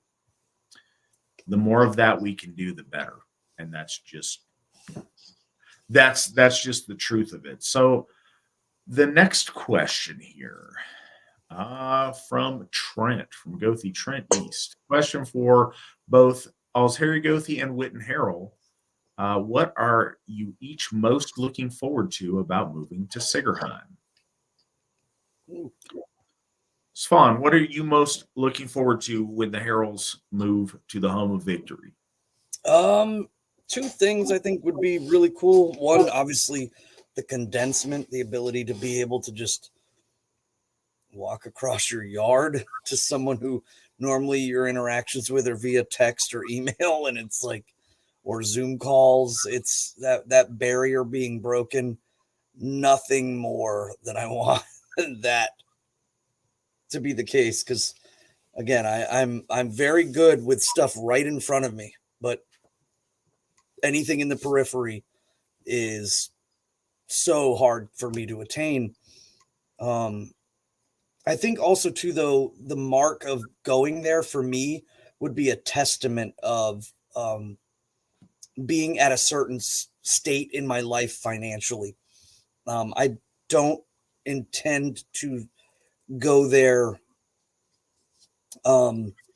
without having certain things figured out, and I think it would allow me to cater to my people with my craft, and maybe the local area. I don't know, but I don't need to I have to go and find and scramble and do all of this.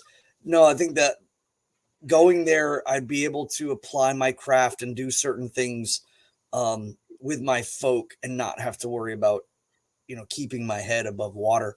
So that's going to be a huge part of it. And then on top of that, I had a runic master that I was hearing the jokes about like the Shambhala guy living somewhere up in the mountains. No, I had a runic teacher who spoke of a very interesting thing where he saw that the runes of the Elder Futhark specifically were epochs of time, and he thoroughly believed when I was learning under him that we were in the epoch of the sun or Solilo, and that there would come a time in which I would bear witness to the transference of the age into the age of the rune that follows the sun. And I always thought that was a really odd thing for him to say. I mean, obviously, we're talking about the runes, so it's not that odd. It portents is kind of a thing. But I always just was like, how would I even know? What does that even mean? How can I determine that? And then it all made perfect sense about a year and a half ago. So it all started to come into being. So I honestly and truly believe that this is part of a larger, willfully manufactured by the divine situation. And so to do that would be basically fulfilling the very thing that my rune teacher said would happen. It's huge. It's pretty big, but that's what I'm looking forward to. Svan's got the flowers in his eyes. The word from Shambhala is that we're in the age of Tyr with Sigerheim.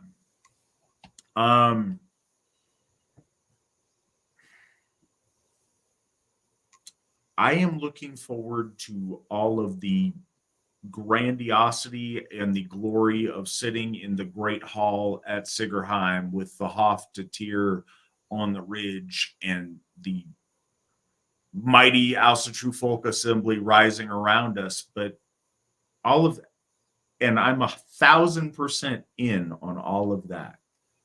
The coolest thing that I'm looking forward to is,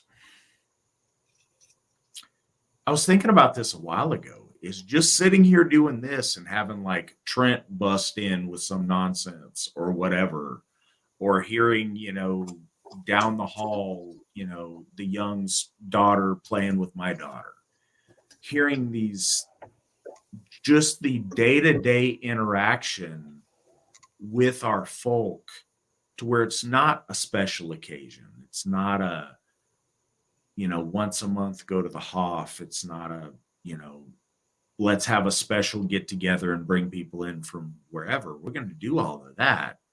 But just the everyday, hey, let's, when I go outside and want to sit on the deck and read something and smoke a cigar, being able to holler over at Daniel and whatever, and him go over and talk, or, Trent and Madison pull up, or Madison be out there. Madison's awesome at making stuff pretty. I'm excited about that. She's going to make sure everything's decorated nice and set up awesome. I'm genuinely excited about that. Just stuff, being able to have our folk have that organic day-to-day community of interacting with each other on a daily basis as an extended family. Because that's really the dream.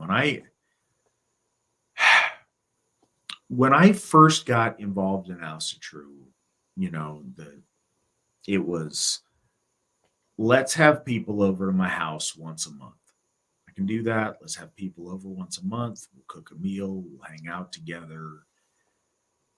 And that's still something I harken back to. Matter of fact, coming up on Saturday, if you're in the Reno area, get a hold of me, because I'm having my dinner on this Saturday. But that's my roots, and I still try to do that as much as possible, and we'll definitely be doing that out at Sigerheim. But bringing in people into my house, sitting around my table, it's not those times. So when that was our only thing we would do, a large part of it would be this that I'm saying, but we'd also have bloat and stumble.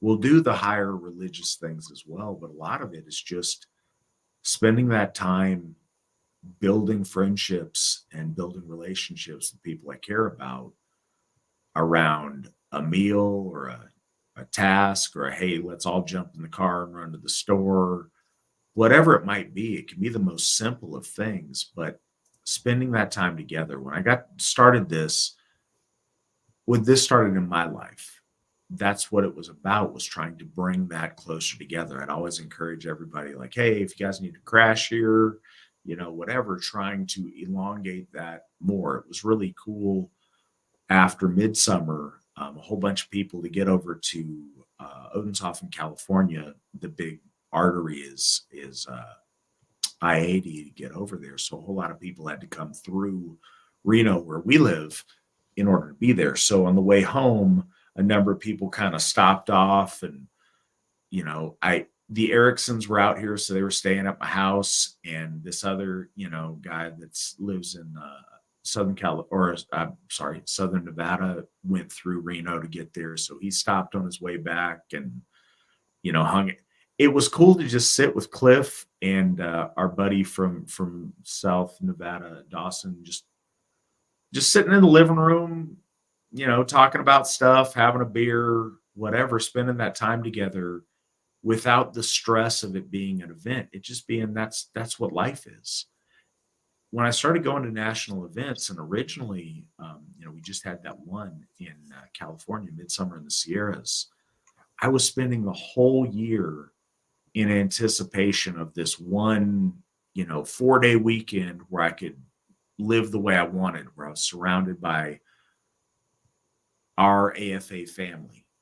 And that was like my real life. And the rest of the year was spent in anticipation of and facilitating that. And then we got other national events I was able to go to as well. So, it moved from 4 days a year living the life I meant to living, 8 days a year I could live that life. And then every step in my life, I've tried to get closer and closer to where living surrounded by my AFA family, with this being our day-to-day, is closer and closer to being my reality. And Sigerheim is kind of the big step in that. And I'm looking forward to all the grand AFA Imperium, absolutely. But just the day-to-day, spending my life with my folk, having my family intertwined with their families, and having that day-to-day interaction with people that I care about, I'm very, very much looking forward to that. That day cannot come soon enough for me. And so I'm doing everything in my power to try to make that happen as quick as I can.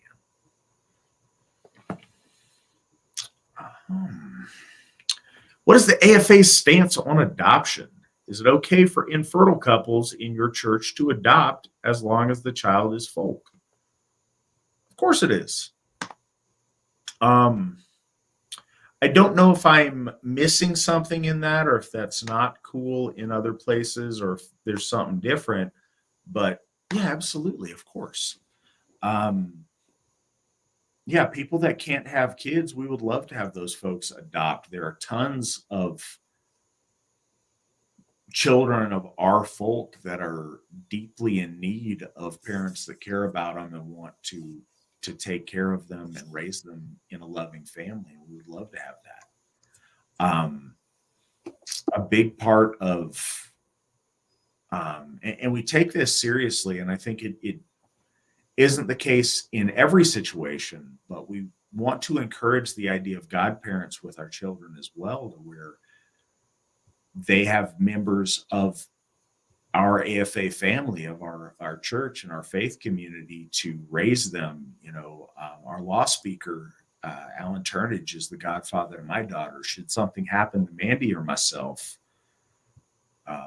we would absolutely expect him to adopt her and take care of her and raise her. And we would, do that for any children that we're lucky enough to be godparents of. There's 2 of them out there right now, just in case something happens to their parents. One of them, we're kind of estranged from, but no, we made that commitment. If out of the blue something happens to them and that child needs something, cool, that's what we're going to do. So yeah, we would highly encourage adoption. Svan, do you see, I don't know, see something I'm not seeing, or have anything you want to add on that? No, I think to add, I would say that maybe it would be of a great consideration. It hasn't happened yet, or at least maybe not openly, but the idea is if somebody in the church got a child through adoption, I would definitely beckon them to seek out their Gothar and affix to starting a not a name fastening, but to fasten that child to the folk like a name fastening. Like a fostering ceremony, if you will, but a way in which they can, present this child to the community if it was done early on. I know maybe some folk are in now that, they have adopted children that, they just consider their kids and what have you. But I mean, I think for the future, that would be a good consideration is making sure that if you do bring a child into the community, that you introduce the child to the community just like you would your own child, to kind of further integrate and lock in all of us together. That would be my only addition to that. But yeah, I mean, fostering was huge. It's big in the our ancestors' times. And godparents, I know that's a Christian term, but that's irrelevant. Good parents, or the good parents, the ones who step in when your parents die, or are unable to take care of you. That's huge. That's been throughout all of our history. So It's one of the concepts of it being a godparent specifically is the idea that they would carry on religious instruction. It's one of those things in my will. I wouldn't want Aubrey to go to our next of kin because my father's not Asatru, nor is Mandy's mother, or her brother. I would want Aubrey to go to Alan because he's going to raise her with our values and with our beliefs and in troth to our gods. And I'm hoping that doesn't happen and we don't have to deal with that. But it makes me feel good having the assurity of that. I think that's really important. So no, I think that's it's not just kind of okay. I think that's a great thing. And then last question tonight. Do you think North Americans' perception of Latin languages and culture has been negatively impacted by Latin America? A lot of people today don't even know that Spanish and Portuguese are European languages. Or whenever someone thinks of a Spanish person, 9 times out of 10, it's someone of Aztec descent and not someone of true Spanish European descent. Yes. Svan, what do you got on this? Well, I wouldn't say Latin America because I think Latin America does have a very regimented casting system. Like I remember there was the whole joke of like castizas, and then they had this whole like meme about different types of levels in the caste system. I remember people joking about that or something. But yeah, there's I think in South America, they're very aware of themselves being colonies of Spain and colonies of Portugal, and that's not seen outside of the norm. It's when you get over the line in Texas where suddenly Mexican is a race, and there's been people on YouTube, they're redheaded, fair-skinned, and they're making the whole joke of their TikTok about the fact that they're never considered Mexican. Or like the first time I ever met an actual person born and raised in Mexico was at a barber shop, and I was like, this you're from Germany. Where are you from? I can hear it in your accent. He's like, no, I'm from Mexico. It turns out he was third generation German family that built like a town and had like cattle ranches around them, and they just stayed within themselves. They were way out in the middle of nowhere. I mean, he had like 8 kids. And he says, yeah, I'm Mexican. I was born in Mexico. I speak Spanish, but my native language is German, and I also speak English. So I know that's when we start getting into, if you're born in a country, that doesn't make you that. I 100% agree with that sentiment, but Mexico is not a race. A lot of people forget that it is a colony. At the same time, like if that's the route that they want to go, then I do like, and I'm sure they would probably be okay with the idea of like them being able to take their nomenclature as like Aztec descent or Mesoamerican, I don't know, indigenous, if they want to go super crazy. But yeah, in the reality level, Mexico's a colony, and there's all kinds of levels of folk there. There's same with Argentina, same with Chile. But yeah, when you get up here in politics up here, they just turn it into this whole other thing where everything's south. Ted Cruz is Cuban. What's that? Ted Cruz is a Cuban. Yeah, and again, I've even seen that where like, he's not Hispanic. He looks too white, and it is okay. So Hispanic is, I think, where the problem comes in. There's a thing, and the question was about Latino, North America, and I think you run into that. But so they conflate on that gets conflated a lot on what that means. And yeah, I think that because of the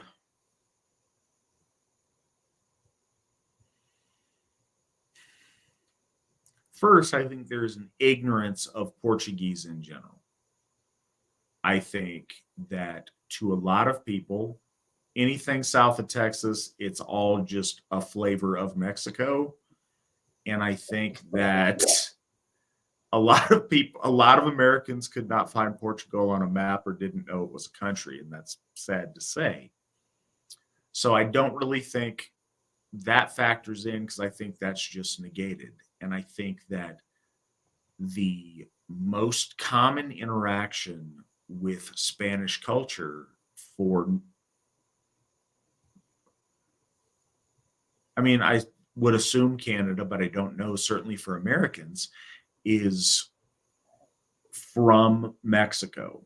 Now, it may come from other parts south of Mexico, but it goes through Mexico and into the United States. And I think that subconsciously, yes, there is a very big feeling of other that isn't the case if someone were to speak French or speak German or speak something that they don't associate with a population that looks different than them. But then there's all of the, very Spaniard populace of, especially in parts of South America and Chile and Argentina, but also in Mexico.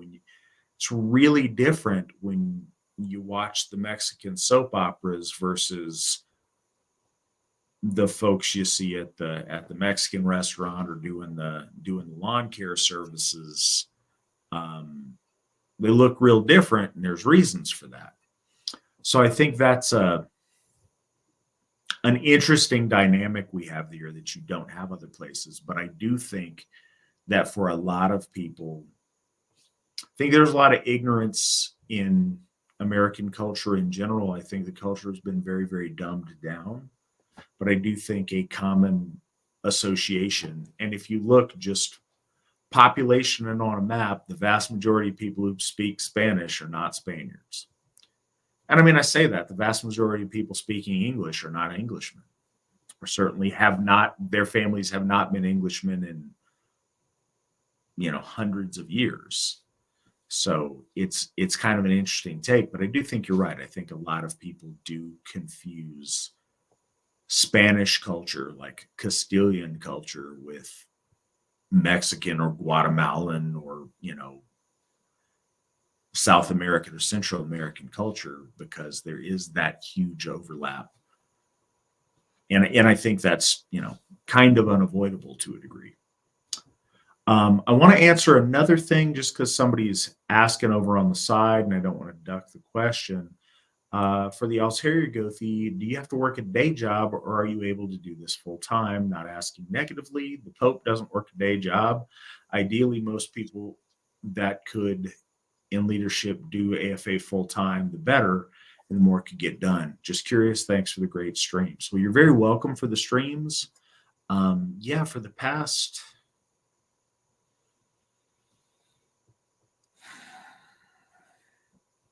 like 5 years or so, this has been what I've done full time.